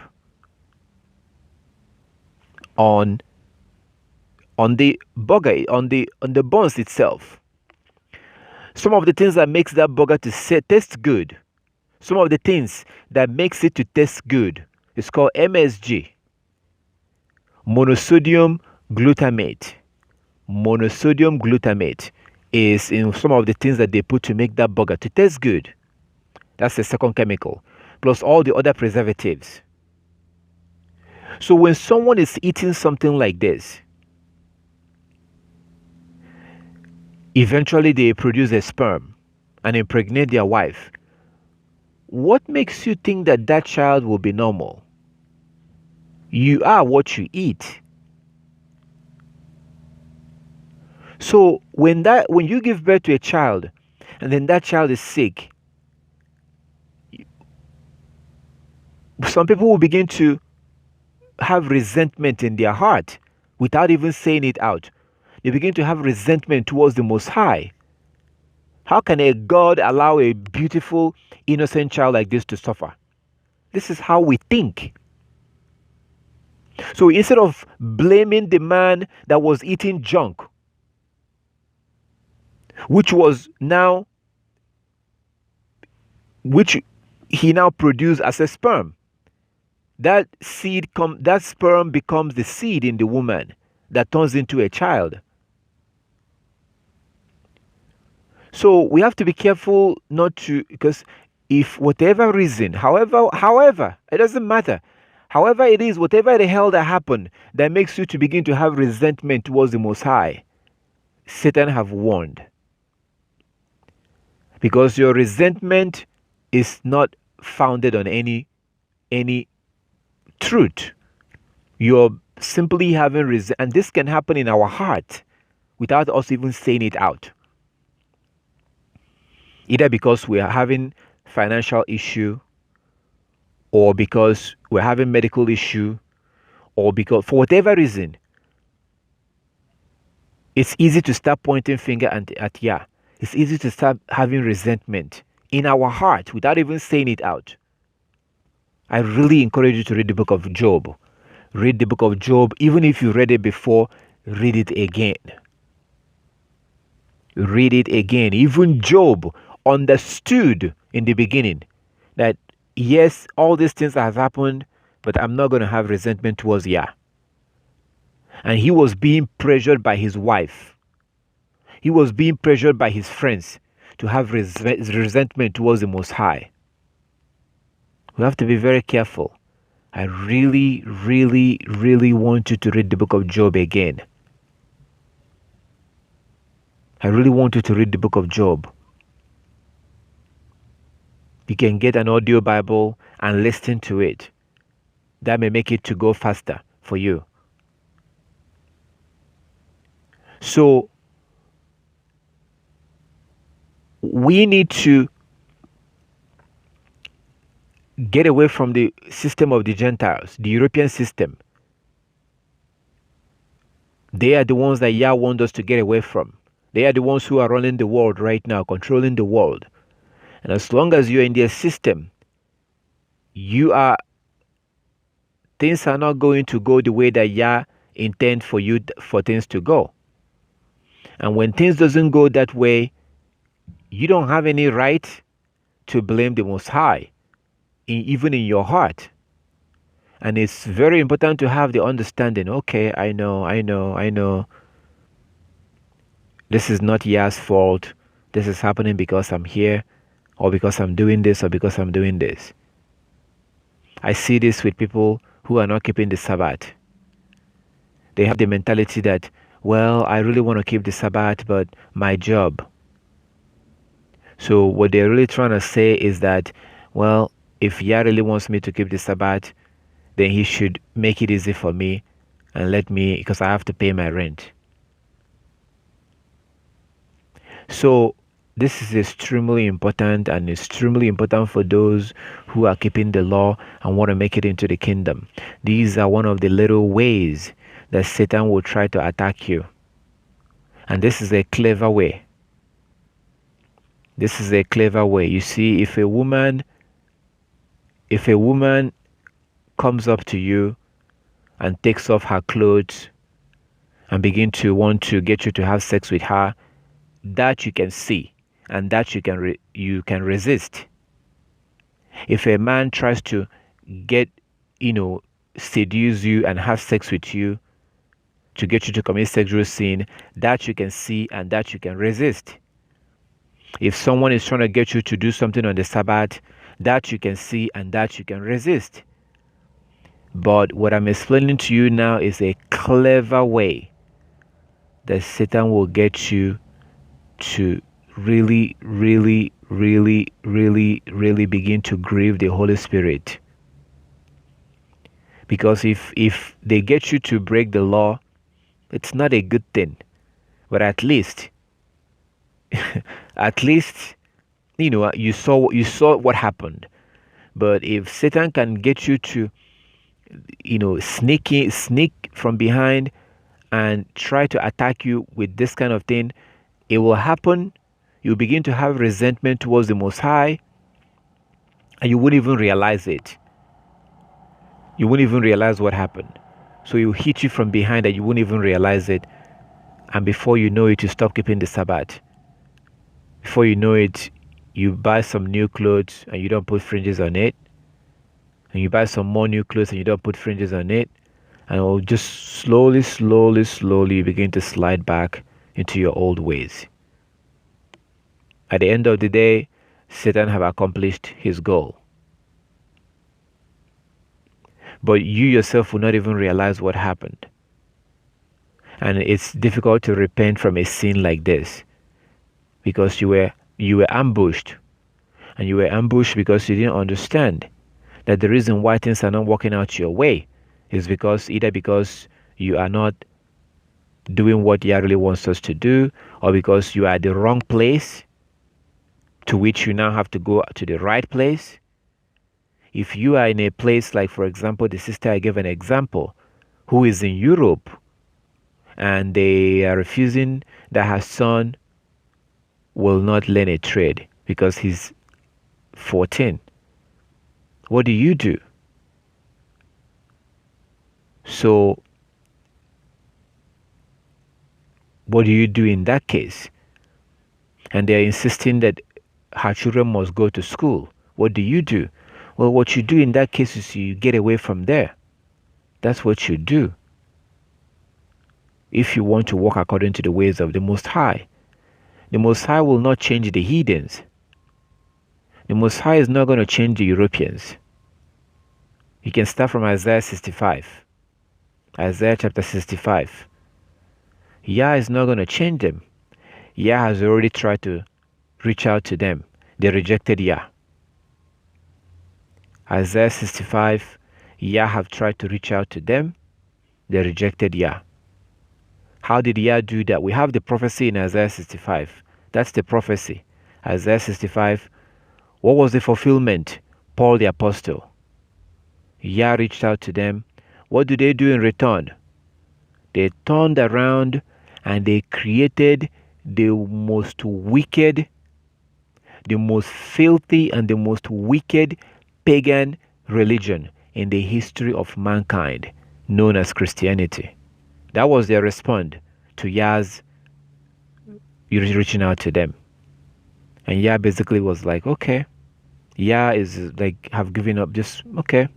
So don't think that the Most High is going to change the Gentiles just to make you to be comfortable. No, Yah wants you to get away from them. So if you find yourself in a situation where you are not able to do certain things because they won't let you, just stay away from them. There are some people that will tell you, there are men and women that teach these things on YouTube that will tell you that the whole world is the same. The whole world is not the same. I just saw last night a man I saw on the computer, a man that was arrested because he spanked his child. He spanked his child. So the next day, the child, it seems like, because they do ask those kids questions in schools. I don't know if you know, but they do ask them questions. They do try to find out, how is your parents treating you? How is your mom treating you? Are they touching you? This is what they do. So the teacher was the one that heard from the child. I don't know whether the teacher asked the child. For whatever reason, the teacher heard from the child that his father spanked him. And then the teacher called the police, and the man was arrested. And this man is like, from what I saw, it's like he's some kind of in the government in California or something. He's like a legislator or something. So here you have the book of Proverbs saying you have, for you to spank your child when they do something wrong. Or you see the Gentiles going against that. Why do you think they go against that? See, if your spiritual eyes are not open, you're not going to understand. You will believe their lies. It's because they care about the child. They don't give a damn about the child. These people don't care about your children. Nobody will care about your children more than you. But with them, it's all about lawlessness. If Yah says it, they will go against it, and they will get you to go against it. So how do you operate in an environment like that? How do you stay in a place like that? The only thing you do is you get out. So I was telling someone yesterday, for example, if you're in Africa and you spank your child and somebody calls police for you, the police will arrest that person that called the police. If you spank your child in Africa, or you see somebody spanking their child and you call the police are going to arrest you and put you in jail. You're going to have to bail yourself out. And they will accuse you of wasting their time. The police will accuse you of wasting their time. So here you are calling the police to arrest somebody that spanked their child. Those police officers will turn around and arrest you. So how do you compare a place like that? That's why when you see these brothers and sisters that tell you to stay where you are because the Gentiles have corrupted the whole world, that the beasts have corrupted the whole world, how do you compare those two systems together? But what it means is that these brothers and sisters are also the agent of Satan that wants you to stay where you are. And when you are among the heathen, you will never realize all the things that Yah reserved for you. So, because they are either forcing you to send your children to school, or they are forcing you through your job to break the Sabbath, or they are, always trying to figure out what they can find on you to take away your children. They can take away your children because your house is not clean, because you have a lot of stuff in your house. There's so many reasons why they can take away your children from you. So how do you properly keep the law in an environment like that? So when you find yourself in that situation, there's no way you can really experience whatever the Bible is saying the right way. But if you are in a place where you don't have those kind of restrictions, if you are in a place where your child learns a skill ahead of time, like from the age of 12 or 13, by the time your son is 20 years old, he's already settled. He has kids. He has kids. He has his own house. He has everything. Then you can properly realize what the Bible was saying. But just because you're stuck in the system of the Gentiles and you're not able to realize it, that doesn't mean that the Bible is wrong. So this is all to really shed light on this thing that Satan can use against you and make you to have resentment towards the Most High and thinking that, how can this thing be true if I'm keeping the law and I'm not experiencing it? How can I be keeping the law and sometimes I don't even have food? Sometimes I don't even have this. How can I be keeping the law? I'm sick. So that's this is extremely important, and see this like one more stumbling block that has been removed from your path as you're traveling to the kingdom. Because once you understand this, at least you understand what's going on. This is a very clever way that Satan will try to use to bring you down. Before we opened up the book of Psalm today, I didn't know we're going to come across or we're going to be doing this. I didn't know that. But maybe this is something that Yah wants you to know. And this is a way for Yah to protect you so that you can continue to walk in your journey. You can continue to go. So when we see in places where it says that the angel of Yah surrounds the righteous, or that Yah is looking out for the righteous, this is one of the ways. We prayed in the prayer today, lead us not into temptation. Lead us not into temptation. So if you don't understand something like this, you can easily be led into temptation. And something like this can bring you down. So you are focusing on all the other huge obstacles and you're watching out for them, but then something as little as this will, you step on it and you slip and you fall. So you need to understand this very well. No matter the circumstances, no matter the situation, never you develop resentment towards the Most High. Always be grateful. Always be thankful. Because no matter what, at least I am alive today. No matter what, at least I am alive today. There are people who are riding around on their wheelchair and they are happy. They are so happy. Some of them were shot in the back and some of them had an accident. They were happy. They are happy right now that at least they are alive. They are on a wheelchair, but they're so grateful that they are alive because it could have been worse.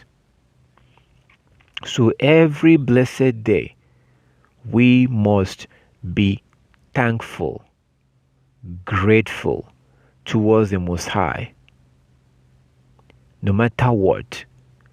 And this is going to be frustrating to the evil one, because this is one more way that he can. This is a clever way that you may not even know that Satan can use to bring you down. These things are true. These things are real. Satan is real. I've really tried my best to show you Satan. I've tried to take you through the scriptures and then bring it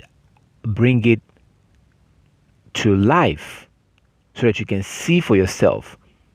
I've taken you to Matthew chapter 13, and you saw what it says from verse 24.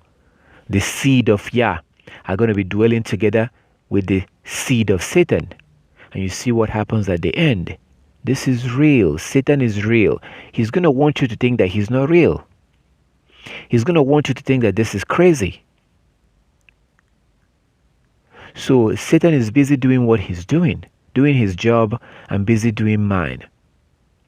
This kind of information are previously not really available, but because we're living in the last days, Yah now raises people in different places. Like I always tell you, the truth is everywhere. The truth is in different places.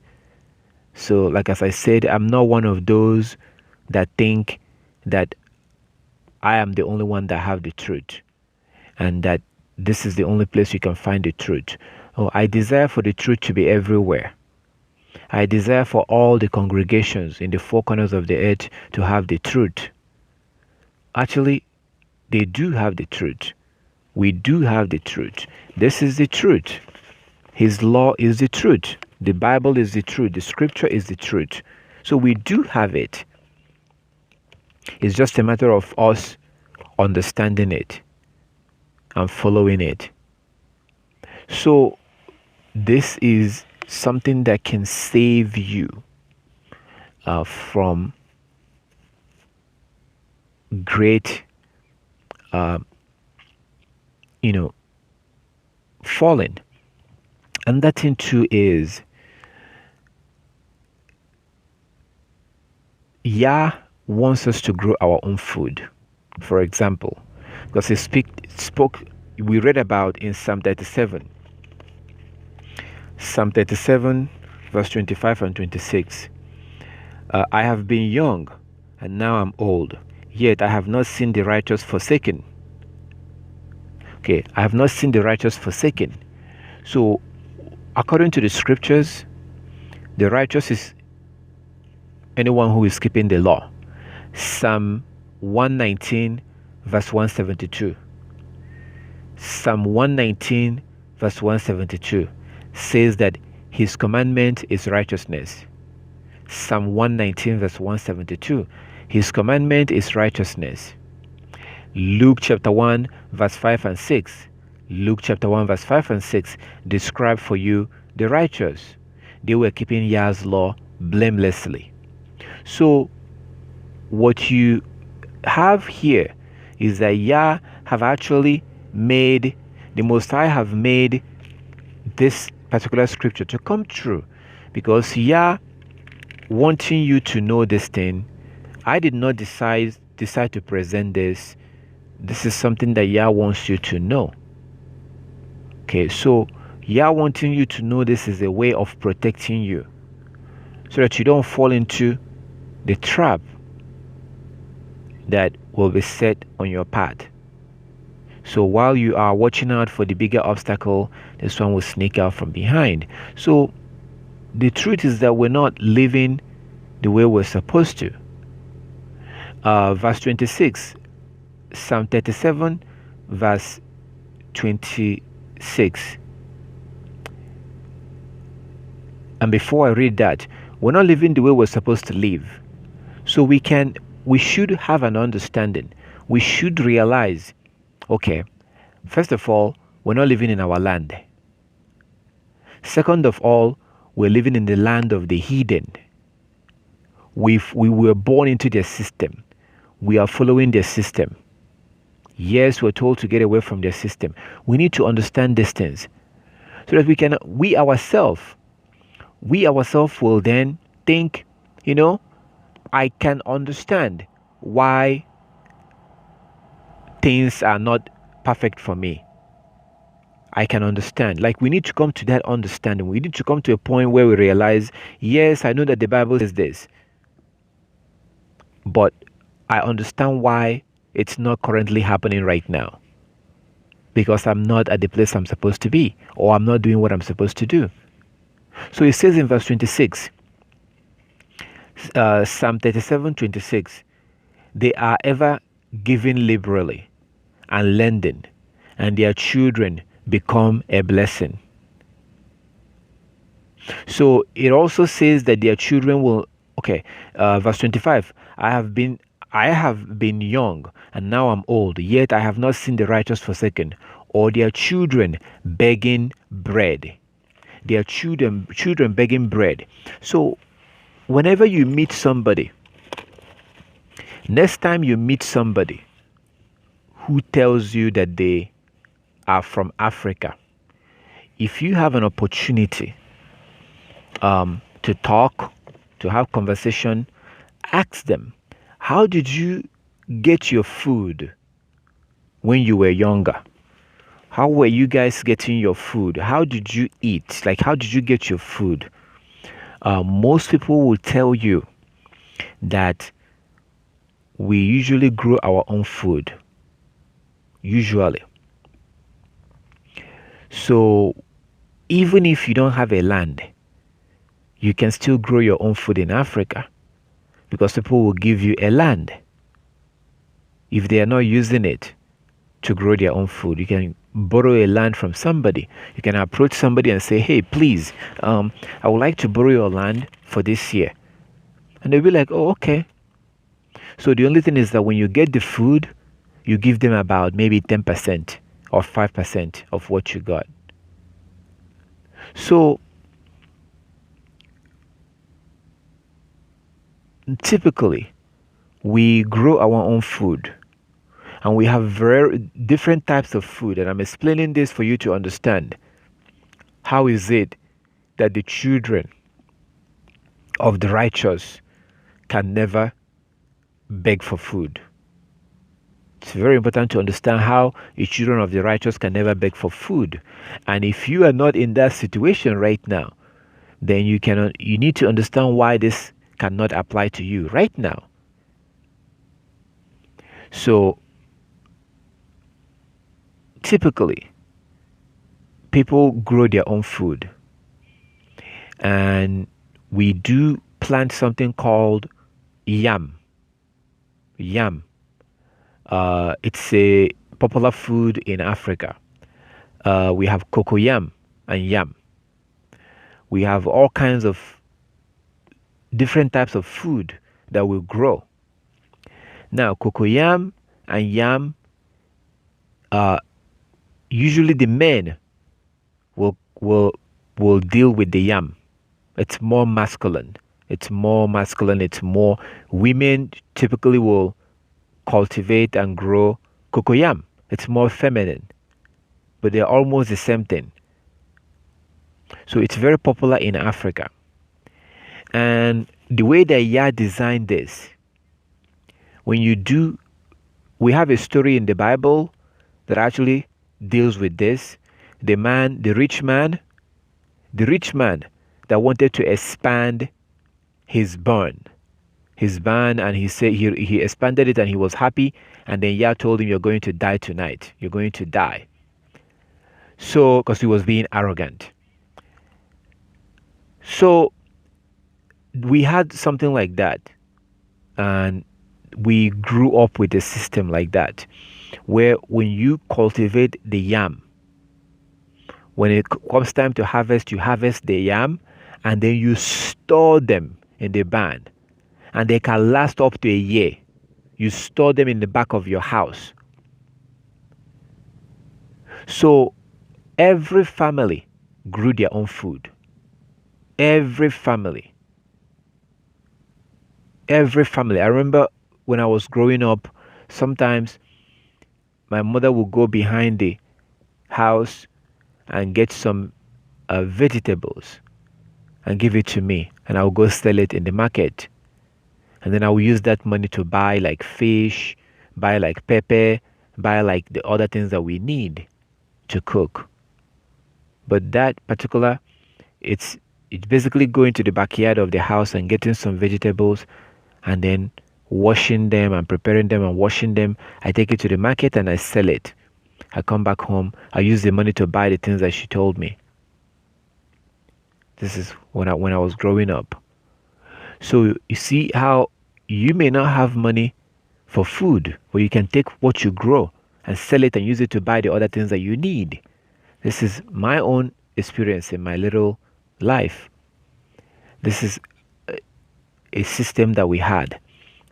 But most family will, during the time to, for agriculture, you plant your food, you plant everything, and then you leave it. And then you pray to Yah to give you rain, because you need rain to make your food to grow right. And then when you harvest the crops and harvest the food, you store them. There's no way. Our people never went hungry. You come to every family. We used to have big families. You come to most families have 2, 3 wives, a lot of children. They did not have hospitals. They did not have all the stuff that people have today, but yet they survived. They didn't have bank account, yet they survived.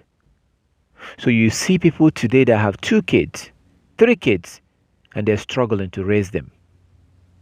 But our ancestors grew up having 10 kids, 12 kids, and the last problem they have is food. Food was never an issue. Food is not supposed to be an issue for a Hebrew Israelite, because we're supposed to grow our own food. So in a system like that, my people is a good example. At what my people are going through right now, my people are the Hebrews. So for those of you who are in different parts of the world, if you are in Jamaica, if you are in Belize, Trinidad, if you're in America, your ancestors was taken from the Igbos. So when I'm talking about my people, I'm talking about the Igbos, people known as the Igbos. So look up the original word for Hebrew. It's ivory. So when you have a foreigner trying to pronounce your name, they're not going to do it right. So if you have a Hebrew name, try to get a Chinese to pronounce that name. They're not going to pronounce it right. Just like when you try to pronounce a Chinese name, you're not going to pronounce it right. So we went from Ivory to Igbo to Negroes, and they keep changing it because of when a foreigner who don't give a damn about you is pronouncing your name. They don't care. They're going to pronounce your name however it suits them. So when I'm talking about my people, I'm talking about your ancestors. So there was a time that food was not an issue. So today, most of my people will look at Psalm 37 and they begin to think this is not... I know we have to worship God, but I'm struggling. And my children are begging for food. Where is my own fulfillment of this scripture? My people can think like that today. But our ancestors never had food issue. Today, my people are struggling with food issue. Food is expensive today for my people. But it wasn't with our ancestors, because our ancestors actually grew their own food. And within the last 20 years, a lot has changed. It used to be that family will grow food in the backyard, in different lands that we have. But we no longer do that much anymore. People actually grew their own food. So today, most people, among my people, your ancestors, most people want their son or their daughter to be either a lawyer or engineer or a bank manager, or for most people want their children to go to school. To date, most people want their children to go to school. And my people don't realize that this is not a good idea. This is not a good idea. So most Igbo people today want their children to go to school. And those who are not able to afford sending their children to college, to university, they feel sad. They feel bad. This is literally happening. Those who cannot send their children to university, they feel sad and they feel bad. They don't have to. You don't have to send your children to the university. You should send your son to go learn a skill, though. You should prepare your daughter to get married.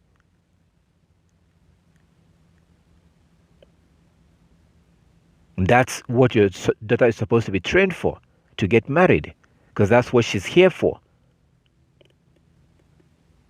Titus chapter 2, which is apparently not in the Old Testament, it's in the New Testament, as they say. So it goes back to that standard that I was talking about.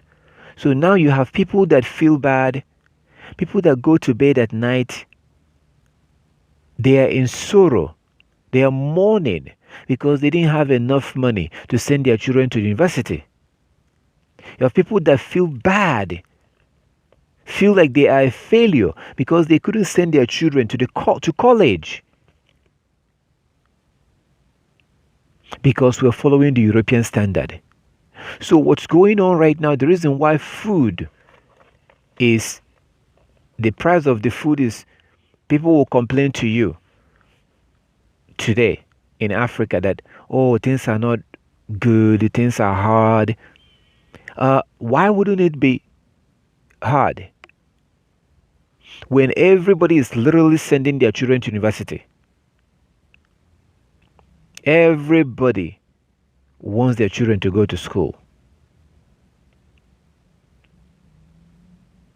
I'm not even going to go into what happens in that school, because most men know that if you want to have sex real quick, just go around the university and drive around.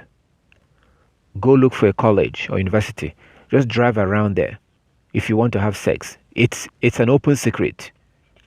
If you have a nice car, go drive around. You can easily. So our girls go to that school system and they become prostitutes. Do we care? No. We just want them to graduate. So the problem with this system that we're following is that it makes the price of food to go high. Because as our ancestors was able to grow their own food, food was never an issue. People had barns. People had a barn where they stored those yams. And that yam will last up to a year. So whenever you're hungry, and there are different ways to cook the yam. There are different ways you can prepare them. Different ways that will give you different flavor. There are different ways to cook a yam. Or cocoyam. The ones that women do.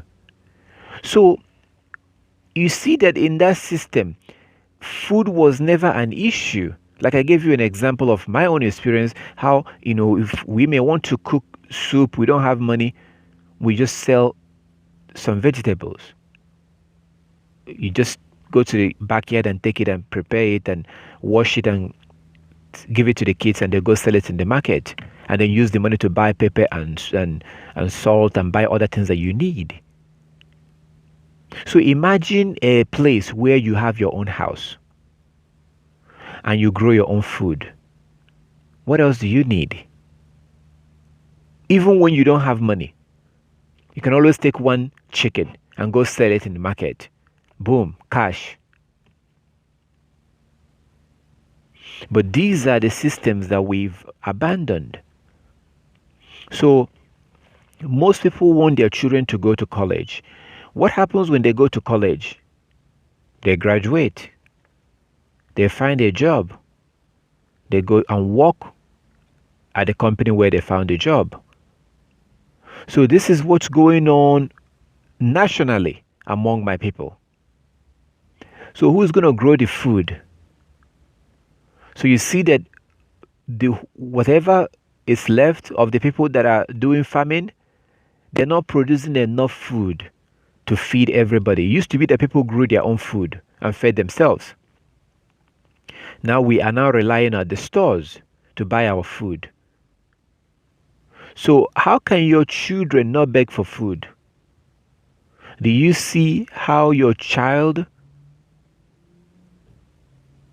can easily find themselves in a place where they're begging for food? If they lose their job, they can easily find themselves begging for food. And in that case, we can look at Psalm 37. Psalm 37, verse 25 and 26. We can look at that and we think, is this really true? This Bible verse, is it true? So the Bible is true. The scripture is true. The reason why we're suffering today is because we're no longer following Yah's way. Those who are trying to send their children to school, why are they doing it? Because they want to be like the Europeans. They want to be like ours, who Yah wants us not to be like. He doesn't want us to follow them. Because when following them is a disaster, our children go over there and become whoremongers and whores. And we know that no whoremonger or a whore will be allowed into the kingdom. So the word of the Most High is true. A lot of the promises you see in the scriptures is true. All of them are true. But there's a kind of life that we have to live to obtain those promises. But today we are no longer living those lives, and yet we want to obtain the promises. How can you have enough to lend if you have gone through a system that programs you to go work for somebody, and you're making a certain amount of money every week as your paycheck, and you have all these bills? You don't even have enough for yourself to the point of giving to anybody. So it's now easy to look at the whole situation and slowly begins to have resentment towards the Most High, which is indirectly blaming Him. I'm keeping the law. I'm not dressing like everyone else. I'm not breaking the Sabbath like everyone else. I'm doing everything. How come I'm in this situation? This applies in so many ways. In so many ways. Same thing with our health and food. Our health and food. Did you know? Did you know that there are certain pots that they have this new pot that they make now that you used to cook, and the non-stick pot, the cooking pot, the non-stick one has chemicals in there that is not good for your health. So you could go to the market and buy all organic, but simply cooking it in a certain pot will still make you sick, will still cause cancer, will still cause other some disease.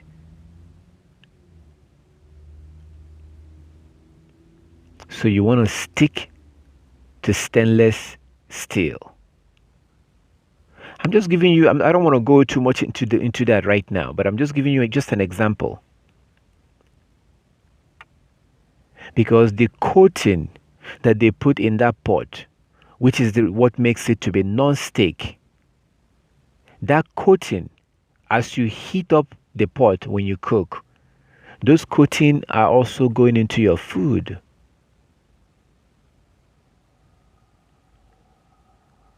And you wonder why we are sick. And then we turn around and we blame Yah.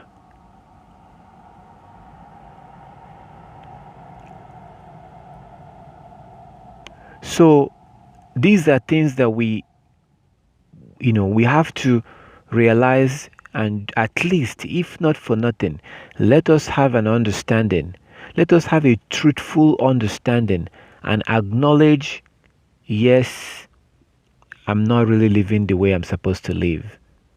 if I begin to live that way, everything will be perfect. This is a truthful understanding.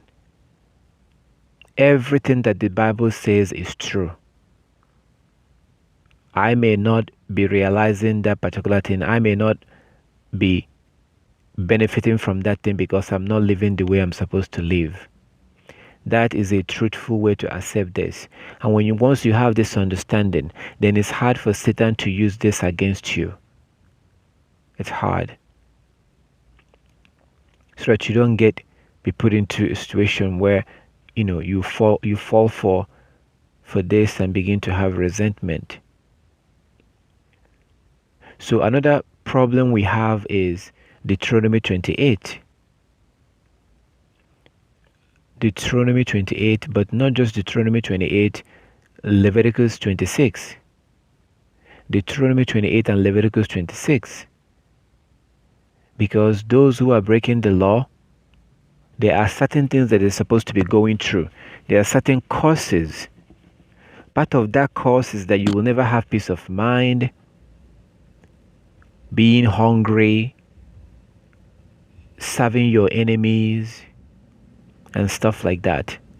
Being sick, Deuteronomy chapter 28 from verse 58.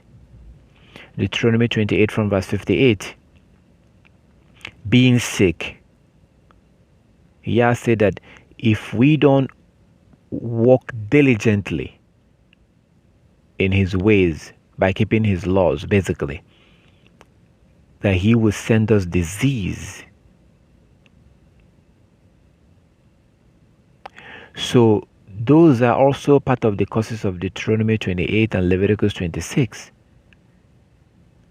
These can also affect us and make things not to go and make us not to realize the promises that Yah promised us that is written in the scriptures. So what you have today is that you also have people that are not really keeping the law. In one way or the other, they are going against the law. But they're feeling bad that Yah is not doing this, Yah is not doing that for them, Yah is allowing this to happen. Yah, well, if Yah Yah will not go against his word. He will not. Like that Proverbs 28 verse 9. Proverbs 28 verse 9 that says that if you turn your ear from hearing the law, your prayer is an abomination. You notice that today most people believe that their prayers are being answered. And yet they're going against the law. Somebody has to be lying here. If the Most High answers your prayer when you're going against the law, then Yah is a liar. If the Most High answers our prayer when we are going against the law, then he is a liar. Or the Bible is a liar, because it's the scripture that says that. And we know that the scripture is inspired by Yah. So someone can also be going against the law, refusing to keep the law, refusing to keep the Sabbath, refusing to wear their fringes, refusing to keep the laws that were given to keep. And as long as somebody is doing that, they will never have peace. They will never progress in the right way. They may be progressing according to the ways of the Gentiles, but the progress, success according to the ways of the Gentiles is temporary. It doesn't last. Where is Michael Jackson? Where is Steve Jobs? Where are all these men? Typically they die horrible death. So that's what happens when something comes from Satan. It's just a temporary pleasure that doesn't last. But the true blessing from the Most High, when you get true blessing from the Most High, not only are you going to realize that blessing and enjoy that blessing, but it will also be passed down to your children. And you're not going to compromise your relationship with the Most High to obtain the blessing. When you look at the system in the world today, you notice that people typically will compromise their relationship with the Most High in order to obtain the blessings in the world today. People will compromise their relationship. This is the reason why your brothers and your sisters, live in a huge house. They make a lot of money every year. They drive a huge car. But talk to them about the law. They are ignorant. They are illiterate of the law of the Most High. They are successful in this world, but they don't know anything about the law. And if you don't know anything about the law of the Most High, then you don't know the Most High. 1 John chapter 2 verse 3 to 6. 1 John chapter 2 verse 3 to 6. And by this we know that we know him, if we keep his commandment. He that claims to know him but does not keep his commandment is a liar. So most people in this world, they know they are successful in the eyes of the people, but they don't know the Most High. And that's our families today. So eventually, watch them. Eventually, they're going to die a miserable death. Because nothing, what does it profit a man to gain the whole world and lose their soul? Like the rich man we see in Luke chapter 16 from verse 19. The rich man that had everything that he needed, and then he died, and he couldn't make it into a better place that Lazarus was in. So these are the things that we need to understand these things. And if you are among the Gentiles, I'm going to tell you something right now, and this is the truth. If you're among the Gentiles, you would never realize everything that Yah has for you. We will never realize it. That's why Yah always tells us to get out. That's why Yah always tells us to get out from among them. Yah is not going to change them. Yah will destroy them. Yah is already destroying them right now as we speak. He's already destroying them, but Yah usually sends a plague before he now destroys. He sends a plague. We see their drug overdose and their opioid crisis and their low birth rate and all this stuff that they're going through. So another thing that Satan is going to try to do to you, which you need to know about that, is that Satan will try to put fear. Satan will try to put fear in your mind. So when you see all these brothers and sisters that try to scare the hell out of you by telling you that the whole world is the same, the whole world is not the same. You should find out, where have they been? What other country have they lived in before educating you? How do they know about those other parts of the world? So these people are also being an agent of Satan, because you have to understand that not all Hebrew are actually going to make it into the kingdom. There are Hebrews that work for Satan. Example, T.D. Jakes, Creflo Dollar. These are Hebrews that are working for Satan. So Satan will try to put fear in you and make you be scared. And as long as you are around the heathen, you will not be able to keep the law properly. You will not. You are always looking over your shoulder. If you have kids, there's always something going on. So, and it doesn't matter whether you are in Europe or you are in America, you are going to have to consider getting away. The reason why is that I'm focusing on this is because I know what Satan has done. This is what he was doing with your ancestors all the way back in the day. because your ancestors was trying to get away. Right now, our people are no longer trying to get away. But back then, your ancestor was trying to flee. And they will catch them and they will brand them. Why do you think your police department, when they pull you over, they ask you for your ID? They want to see who you belong to. Okay, so because the whole system of the Gentile was designed because of you. The Gentiles are here today because of the Hebrews. That's the truth. The Most High raised them up because of the Hebrews. Because if he's going to put you down, then he's going to have to raise somebody up to rule over you. And like I say, he's not going to raise a poor, hungry person up against you, because you're going to beat that person up and just keep moving. So Yah will raise up somebody and give them power. He's not going to raise up a hungry person against you. So the Most High raised them up to oppress you, to do all these things. But the Most High is done with them. So one of the tactics that Satan is going to use to keep you where you are is to put fear in your mind. That you don't have money. That's one. Two, you don't know anywhere. And so these things are, and three, everywhere is the same.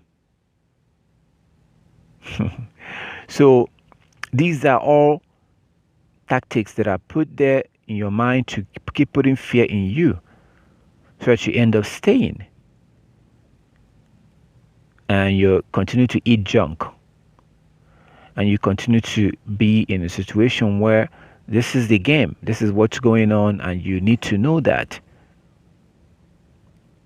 I got a brother yesterday that gave me a call. This brother is extremely excited. And he kept telling me, oh, I thank Yah. I thank Yah. I'm so glad I met you. I thank Yah. I thank you.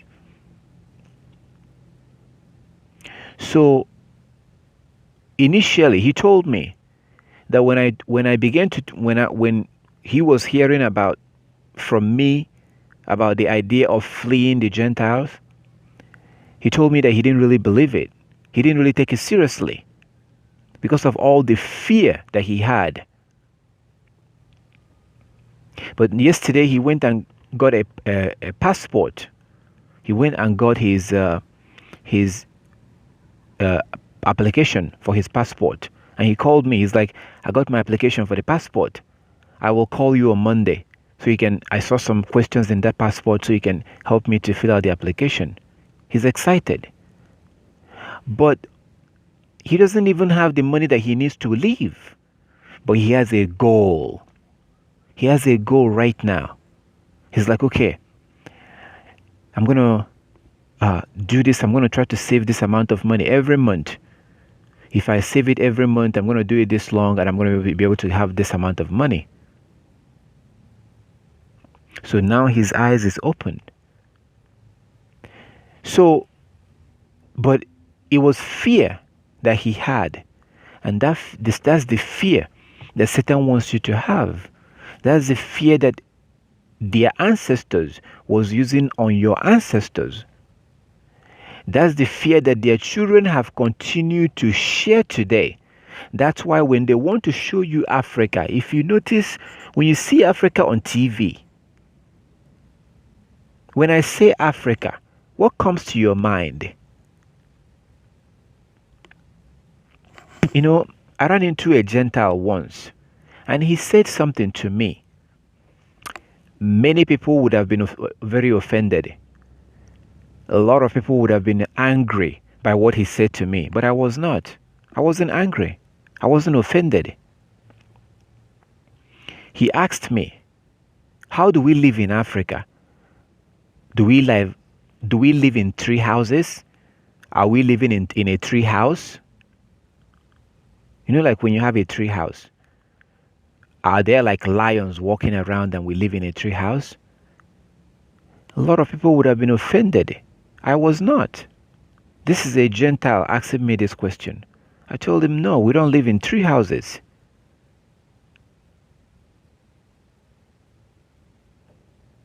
We don't live in a tree house. I don't think I will ever be able to afford my house in America or in Europe. So this is why will this person ask me this question?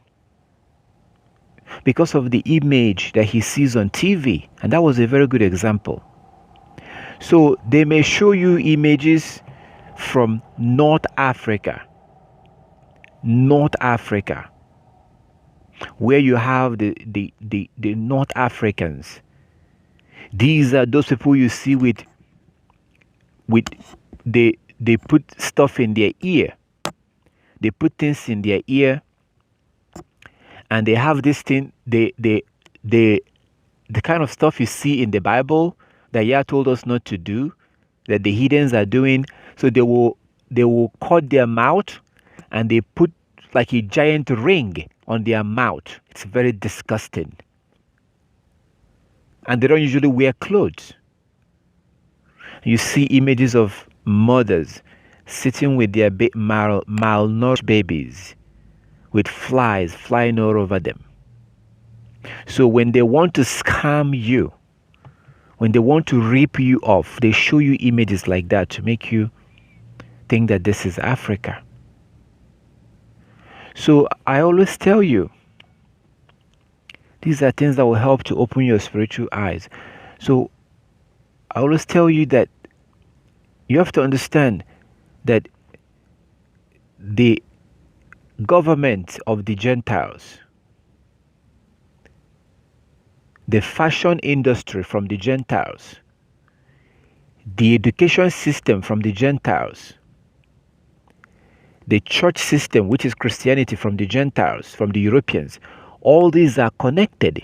Their media, their government, their medical system, these are all connected. It's all one system. It's a satanic system. So that's what I mean, that Satan has so many ways to get you. Notice what they do when they lynch a Hebrew, when they execute a Hebrew on the street. Their media will go back and try to dig out his or her criminal history. What in the world does them being arrested or them acting out in school what does that have to do with anything? They make sure to show you a very, horrible mugshot, and you see the media going back to go do investigation on that particular individual. Why do you think they're doing that? This is sorcery. This is sorcery happening in your face. And they're using their media as a sorcery. That's why 20 years ago, homosexuality was very much frowned upon. But today it's accepted because of their media. Because they begin to put homosexuals on their TV shows. They begin to make them to look good. You see two men in a TV show. They portray them in a very nice way.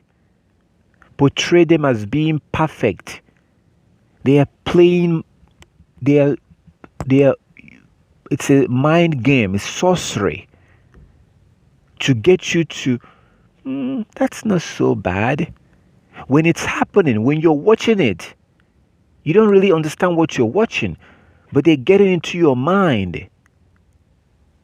It's sorcery. That's why it tells you in the book of Revelation, when it was talking about America, that she has charmed the rest of the world with her sorceries. That's what that was talking about. So through their media, they normalize abominations. They demonize righteousness.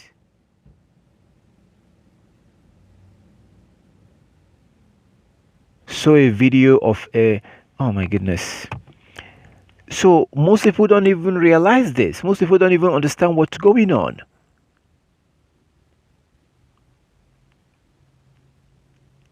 So they've given you the impression, but then you hear that somebody went to Africa, they went back to America and sell all their stuff and move back to Africa. Why? Are these people crazy? Are they crazy to go for a vacation in Africa and then they move back to America and sell all their property and move back? What the hell did they see? They saw something that you will never see in the media.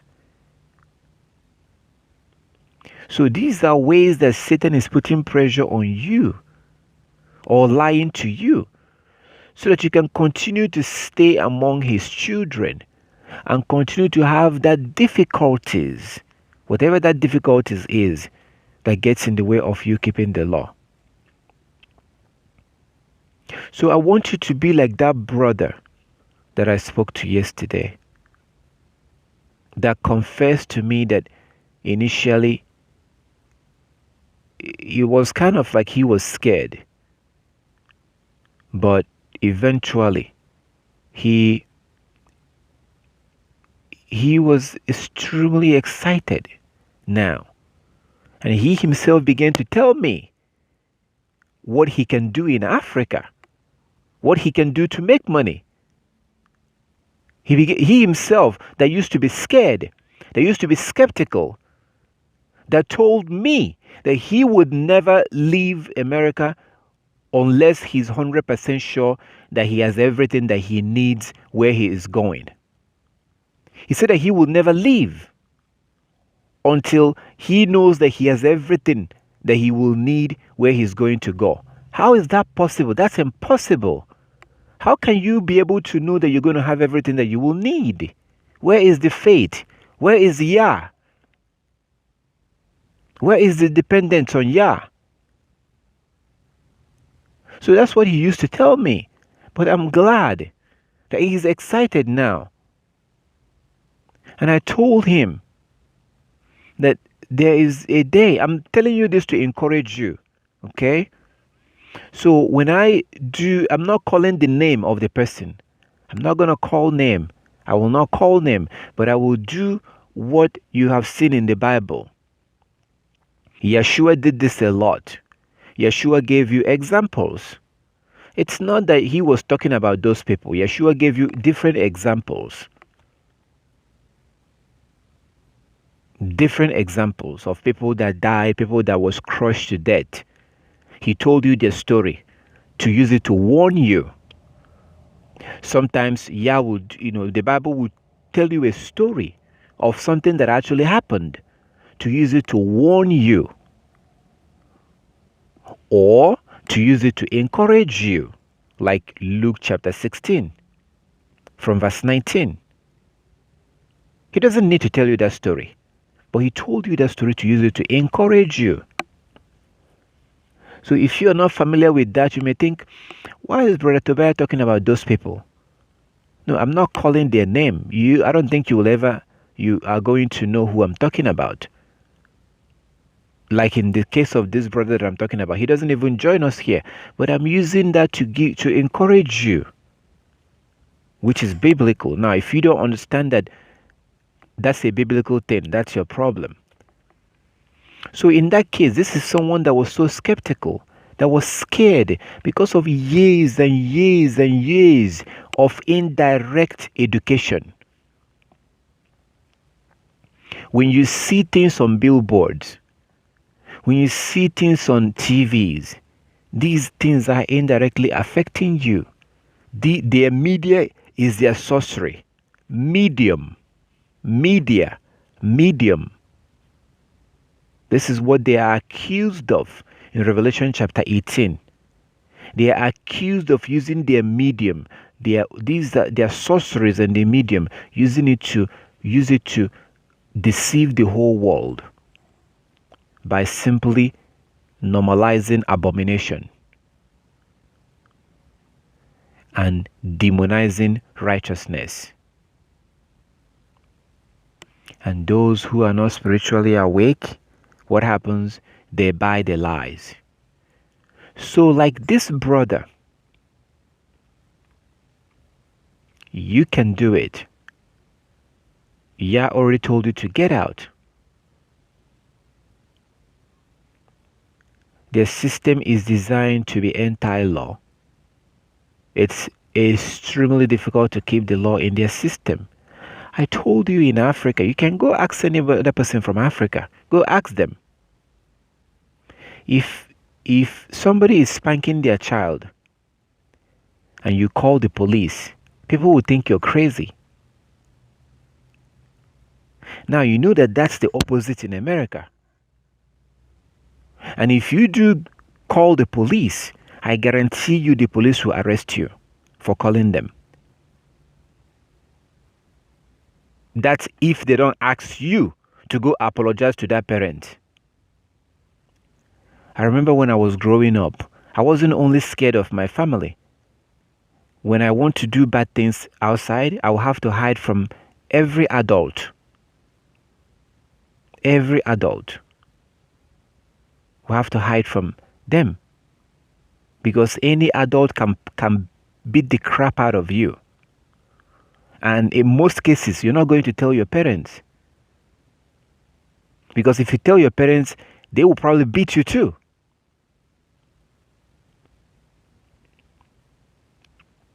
And that's why when I see these brothers and sisters that try to tell you that you shouldn't worry, that the whole world is the same, I know that they are doing the work of Satan. Because Satan wants you to stay among his children.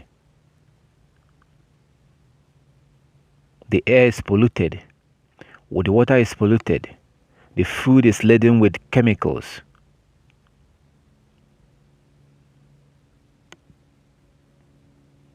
So like this particular brother, you don't have to have a lot of money to live. Yah have already told us in Isaiah chapter 68.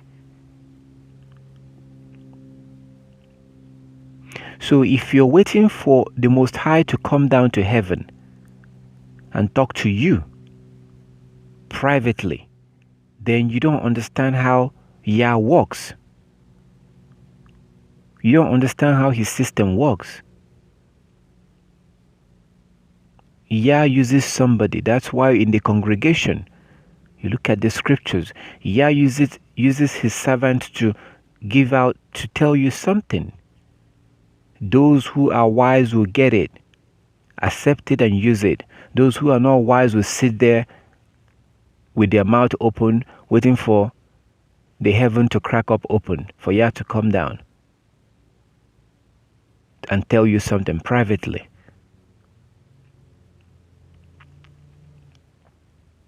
So don't be scared. Don't be discouraged, but have a plan.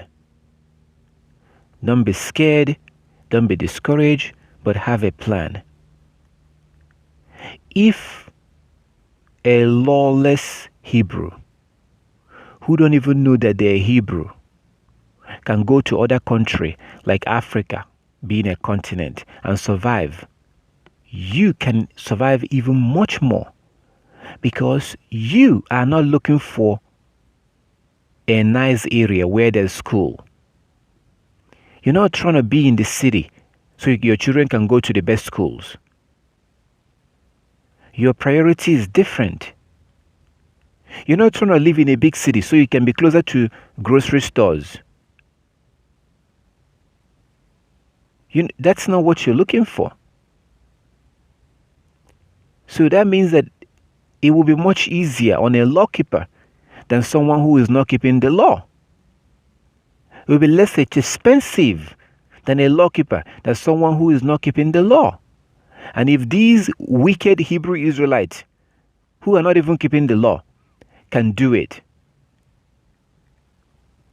who don't even have Yah, imagine how much more. So it's like when our ancestors left Egypt, Yah does not force us to live among the heathen, to get away from the heathen. He doesn't force us.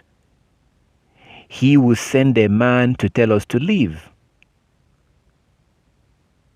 Initially, he's not going to give us anything. Initially. But once we are ready to make that move, that's when he begins to provide. That's when he begins to provide. But we have to trust him first and then move. If we are doubtful of his word, if we want to do it because of His word, if we want to do it because so we can be in a place and be able to be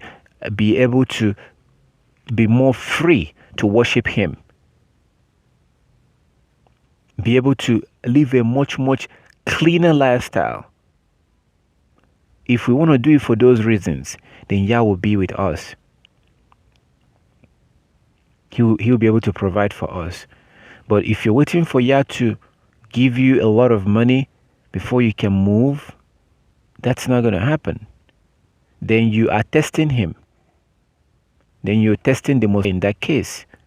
And that's something we're not supposed to do, because our ancestors did it and it didn't go down very well. We're not supposed to test Yah.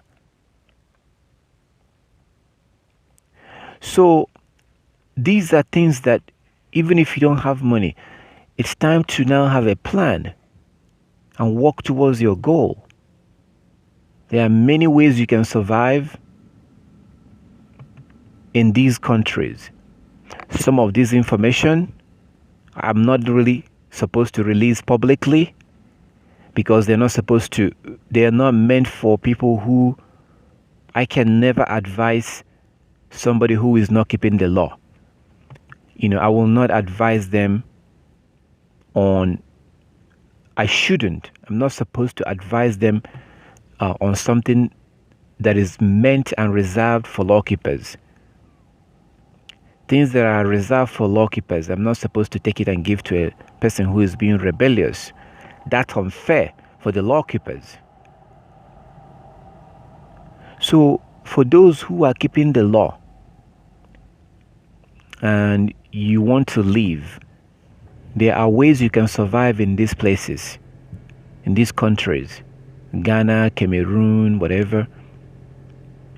There are ways you can survive. There are things you can do. But it's all about wisdom. But the wisdom doesn't come if you don't keep the law. If you're not keeping the law, you can't have wisdom. So you may go there with a lot of money, but you're not going to be able to, that money will just, you use it the wrong way because you don't have wisdom. And if you don't have wisdom, there are certain things I can't really tell you. If you're not keeping the law, there are certain things I cannot tell you. There are certain things I cannot share with you if you are not keeping the law, because it's not meant for you. So it's not as difficult as you think. It's not as strange as you think. And if you are not keeping the law, then Yah will want you to stay among the heathens so that you can continue to go through that oppression and continue to go through the curses of Deuteronomy chapter 28. There's certain information that you will not have. But when you begin to keep the law, simply getting away from the heathen relieves you from a lot of the curses of Deuteronomy 28, which you are not supposed to go through if you are keeping the law. Because their system is designed to be anti-Yah and anti-Yah's law. And the Most High knows about that, and He allowed it to be that way. So what ends up happening to us is all this pain and suffering that we go through today. All these pains and suffering, if you have to, all the stuff we're going through, different problems we're having. There was a particular sister who, I don't think she was keeping the law. It was a news report that I saw. A news report where this sister was growing plants like herbs in front of her house. This is supposed to be her house. And she was told by the city that she must get rid of those things. I think she was probably arrested. And she was sick. So she was growing like flowers and herbs, things that she was using as her medicine. She was growing it in her own house, or a place that's supposed to be her house. She was growing these things.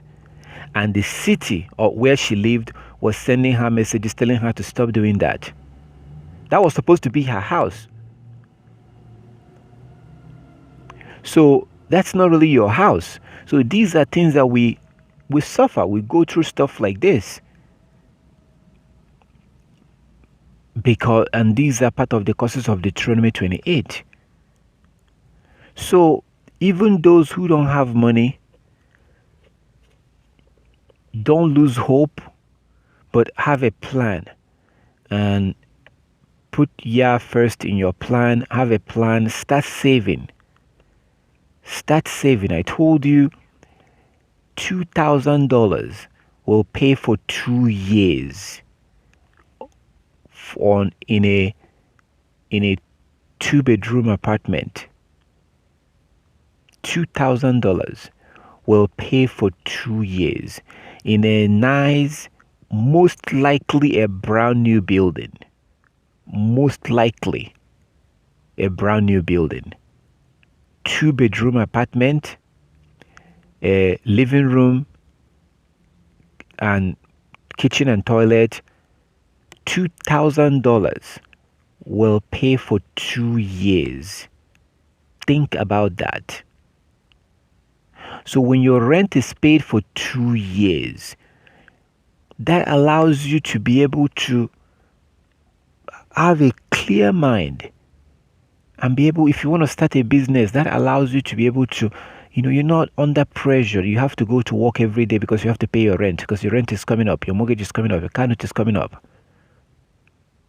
I'm just giving you an example, and it's true. It's actually less than 2,000. But the reason why I say 2,000, I'm talking about for those that want to live in a high class, in a nice building. 1,500, even 1,500 can pay for that. So Satan doesn't want you to know these things so that in that way you continue to live in bondage. And then you turn around and feel bad. Why am I struggling? Why is this not happening? Why is this happening? And you begin to have resentment towards the Most High. But it's because you're staying in a place that He doesn't want you to stay. How can you not be sick when you're eating food in America? Oh my goodness. So these are things that we can easily begin to have resentment towards the Most High. But the reason why we struggle, we suffer, is because we're either not doing what we're supposed to do, we're either not living where we're supposed to live, and these things do matter. So when you come across Psalm 37, verse 25 and 26, if you are really dealing with a very serious issue, this can make you to fall out of faith. And this whole thing is for you to understand that there's a standard.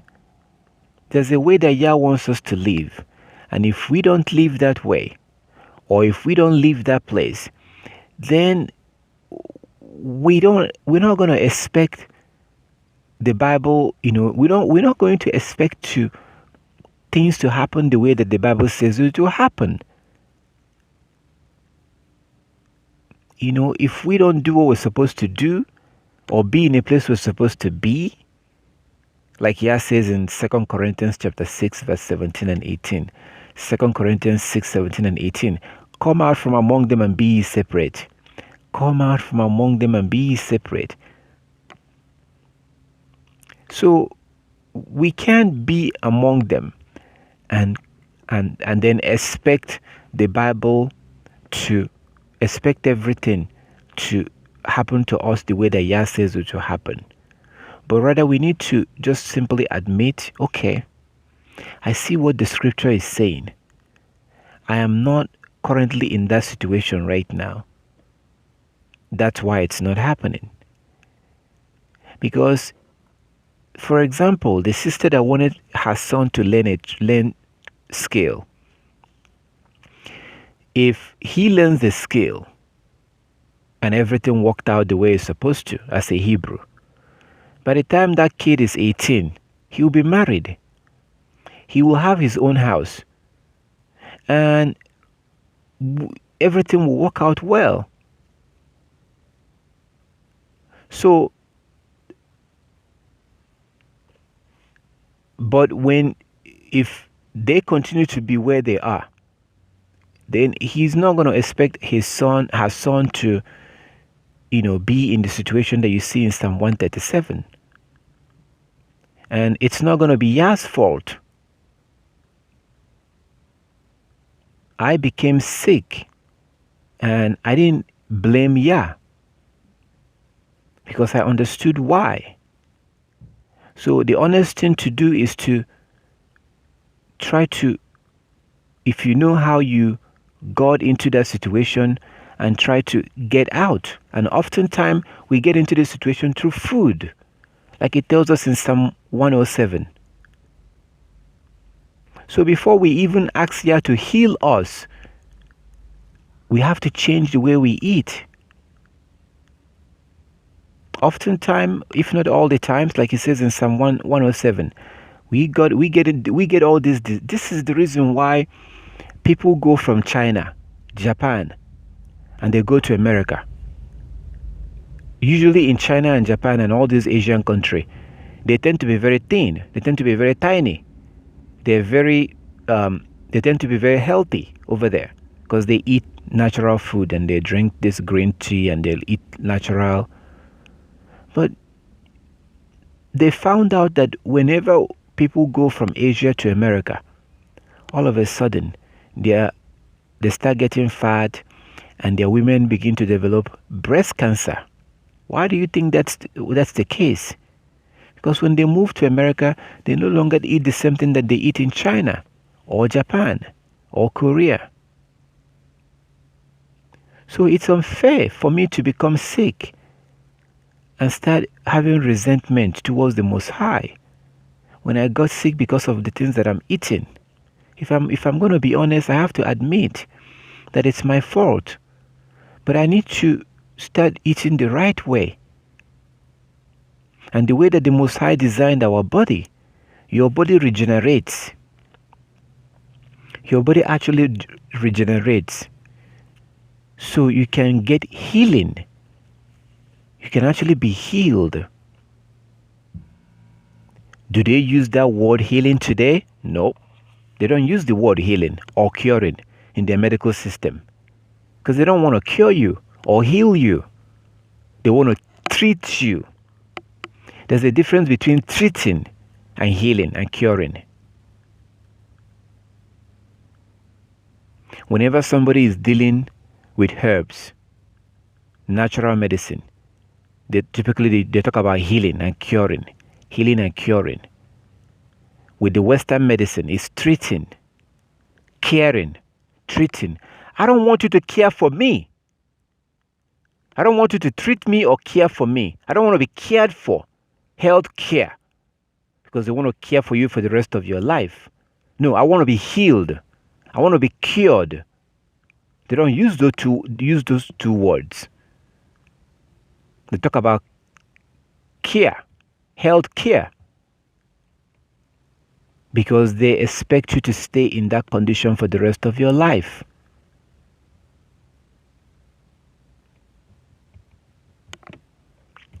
So those who are not spiritually awake cannot understand these things. And you continue to suffer and may end up developing the worst disease that any human being can have. And that is having resentment towards the Most High. Feeling that you're keeping all the laws. How come this is happening to you? How come this is happening? How come I don't have food? How come I don't have job? How come I'm trying to keep the law? It seems like the Most High is against me. No, the Most High is not against you.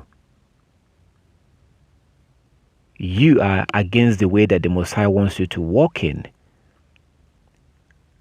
This is why this has something to do with where you are.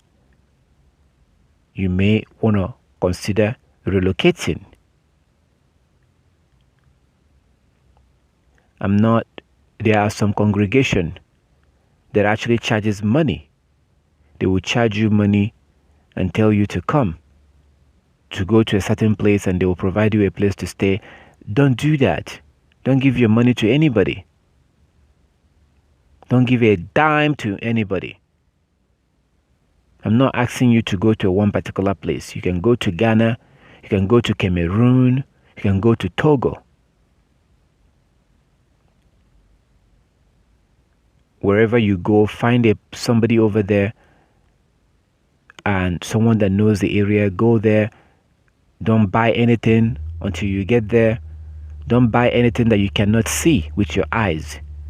If somebody tells you, oh, I saw a land, I saw a property, it's a good deal, they really want to sell it fast, you might want to take advantage. Don't do it. Don't do it. It's almost likely a scam. Don't buy anything you cannot see. Hold on to your money, because whatever you have, once you lose it, it will be very difficult for you to get it back. So I'm not trying to sell something here. I don't care where you go. But these other countries, it's easier to keep the law than to do it in Europe or in America. And that's what can lead to frustration, to personal frustration, to the point of being discouraged. You find yourself being discouraged from keeping the law because things are not, you feel exhausted because you really want to keep the law. You want to keep the law, but the system is designed to make it difficult for you, and that can exhaust you. And most of the time, we tend to yield to the immediate pressure, which is we tend to obey or yield or fear the power that we can see right now, not realizing that Yah is the one that we need to fear. So for those who are not keeping the law, it's very important to be keeping all the laws. If you do have issue like Zachariah and Elizabeth, then you know that that's not your fault, that's Yah's will. If you're having an issue, it could be according to the will of Yah. So the best thing to do will be to pray and keep the law and just have the attitude, let Yah's will be done. That will be the best thing to do. Let His will be done. That will be the best thing. And actually, you're going to have peace of mind. You'll actually be happy if you're doing everything you can within your power and you're keeping the law, you're keeping the Sabbath, you're keeping everything, you're trying to learn the law and you're keeping them. But there is one problem or the other. You have peace of mind. You know, at least I'm trying my part. This could be Yah's will. Let His will be done. But you have peace of mind, which is very important because you don't want to be stressed out. So these are things that you really need to know so that you don't get scammed and get put into a situation where you begin to be exhausted, worn out, you begin to feel bad and feel resentment towards the Most High. It's unnecessary. Absolutely unnecessary. So as long, even though we're keeping the law, sometimes we may have ups and downs. It doesn't mean that Yah hates us. It doesn't mean that Yah is not with you. But remember the situation between Lazarus, the poor man and the rich man, Luke chapter 16, from verse 19. Remember that situation. So actually, rich people will not make it into the kingdom. Rich people will not make it into the kingdom. The kingdom is for poor people. That's why Yeshua tells you that it will be easier for a camel to go through the eye of a needle than for a rich man to make it into the kingdom. So people who are going after wealth and chasing after money, they are less likely to make it in because of the things they have to do to obtain money. Because the current system in the world is run by Satan. He owns it, he runs it. That's why they can print the money and give it to you, but you can't print it. They control the system in the world. and Satan gave them the power to control it. And he gives that money to whoever he chooses. That's why our brothers and sisters who have agreed to go through their system, they are rewarded with those money. But ask them any question in the Bible, they have no idea. And they have the Christianity to make our brothers and sisters to feel good that they have a relationship with the Most High when they don't. So they put you in, you sign up for their system that distracts you from keeping the law. But then they give you Christianity that pets you in the back and tells you that God loves you. You go to church on Sunday, you go home, you relax, and you feel like you have a relationship with the Most High when you don't even know Him, according to 1 John chapter 2, verse 3 to verse 6. So these are things that we need to understand. This is what we are up against, and if you understand this and you can see what's going on, then no matter the situation, no matter the condition, you will be fine. It doesn't mean that you're going to be like dirt poor. Okay, you're going to be poor if you don't know what to do. If you don't want to live the way that Yah wants you to live. If you make certain choice, say for example, you have children, you let your son go learn a skill. He's going to start his own business. A boy that learns a skill has a higher chance of becoming rich, if that's what you're looking for, than a boy that went to school. Because a boy that went to school and got a degree, it's already known what he's going to be. He goes to school, he gets a degree, he gets a job, he's working for somebody. That's it. But someone who is a dropout, or somebody who didn't go to school at all, Bill Gates, Trump, Steve Jobs, Mark Zuckerberg, all these people who are all, who didn't, go to your regular school and go to, and they tend to think more. They tend to, it's a fact. It's not that we're, if you want to chase after, if really being rich is your plan, then following the current system in the world is not even the right way to get rich. You go to school, you know exactly what you're going to be, you know exactly how much you're going to make. Is that how to become rich? By working for somebody? So, I'm not saying that should be our goal, but the point is, even if you want to be successful and have wealth, following the current system is not the way to obtain it. Following the current system guarantees that you're going to remain poor. You're going to remain a slave. Because that bachelor's degree, that master's degree, that PhD is useless. It's useless if you don't go and work for somebody. And you can never be above of the person you're working for. You can never be richer than the person you're working for. Because you're always under somebody that you're working for. So the education system of this world guarantees the poverty of your children, which also keeps them poor spiritually, even dead spiritually. Because by the time they finish college, he has laid with multiple girls. She has laid with multiple men in the name of boyfriend and girlfriend. So the current system in this world is bad. It's toxic. It's from Satan. And a lawkeeper should not get involved in it. Because he makes you to break the law. So, say in Africa, for example, if you want your son to go learn a trade, it's easy. It's easy to go to whatever you want them to learn. It's easy. They would never say, no, he's not 18 yet. They don't say that. It's hard for them to say that. Your son cannot learn because he's 18. No. They will most likely not tell you that. So, for all law keepers, you need to understand this. Keep it in mind. If you are among the Gentiles, consider getting out.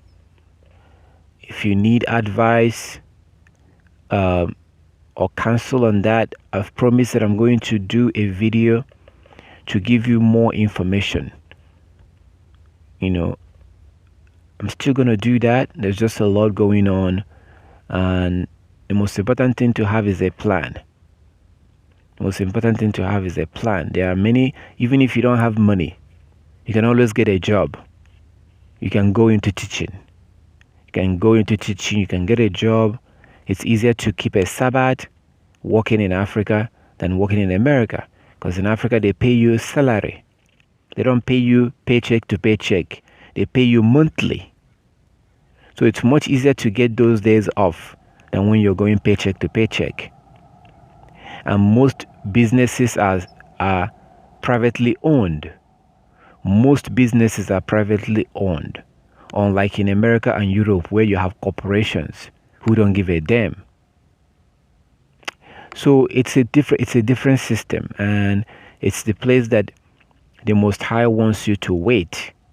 When he kicked your ancestor out of the land of Jerusalem in 70 AD, he wanted you to flee into Africa and wait until Yeshua HaMashiach comes back. Then Yah will put you back in your land. Until then, you have to wait.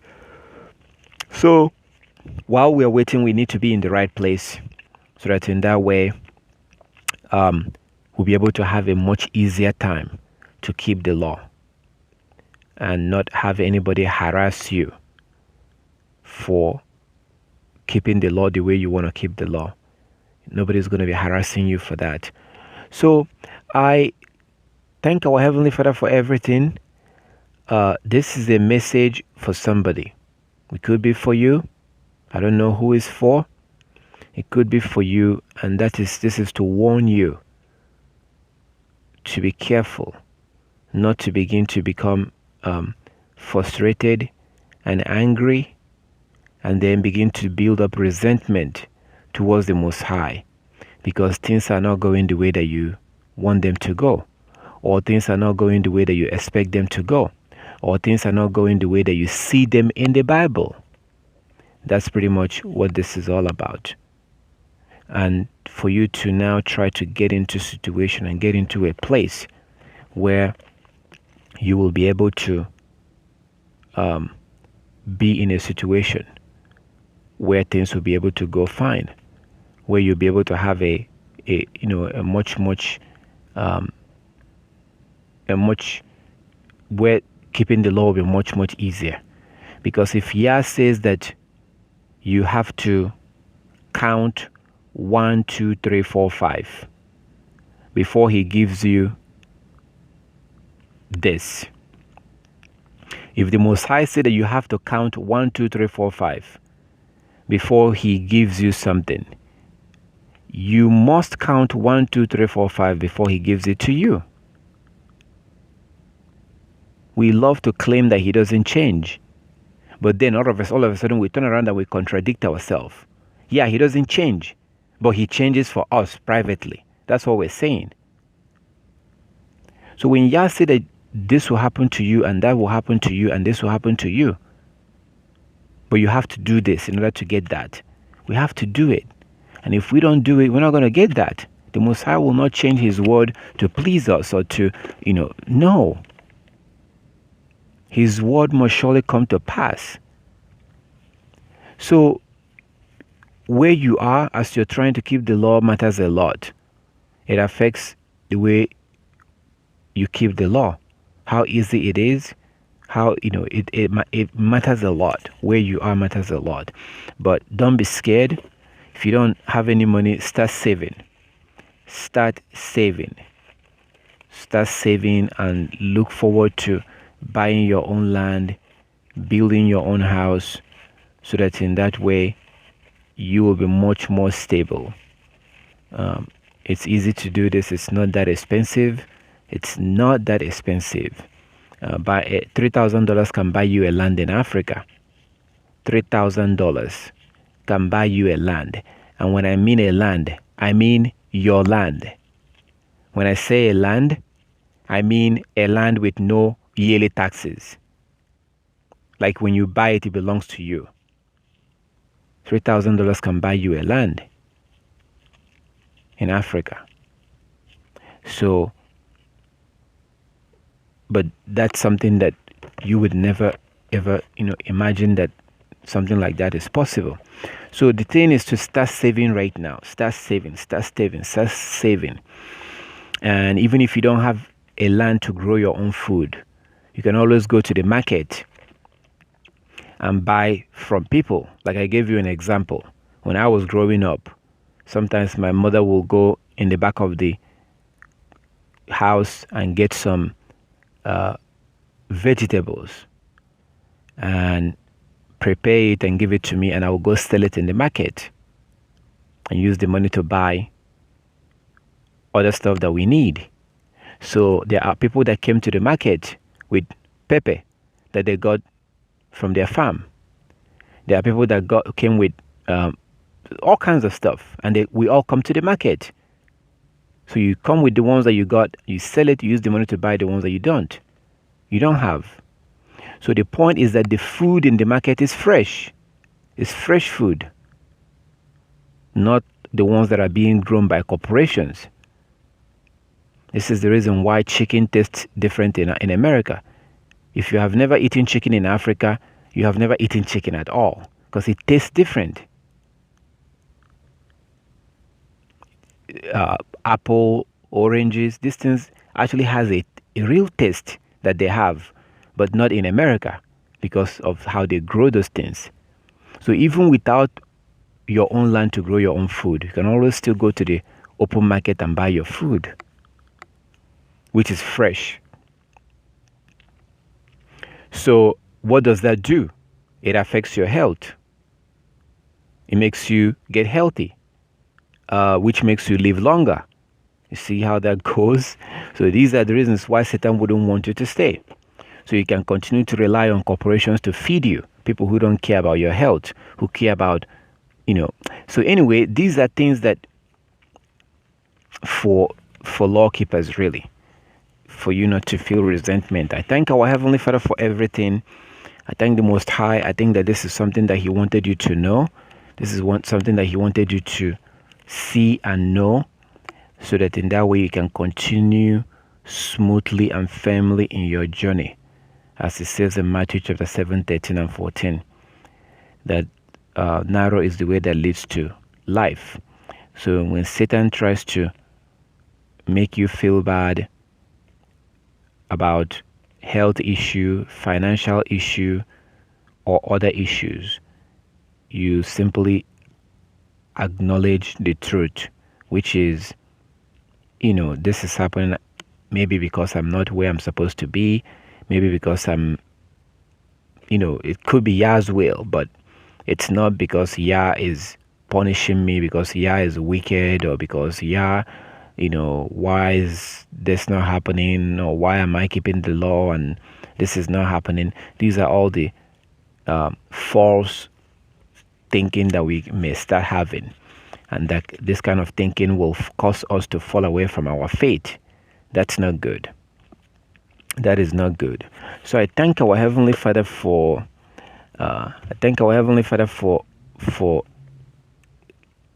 this, because this is the truth.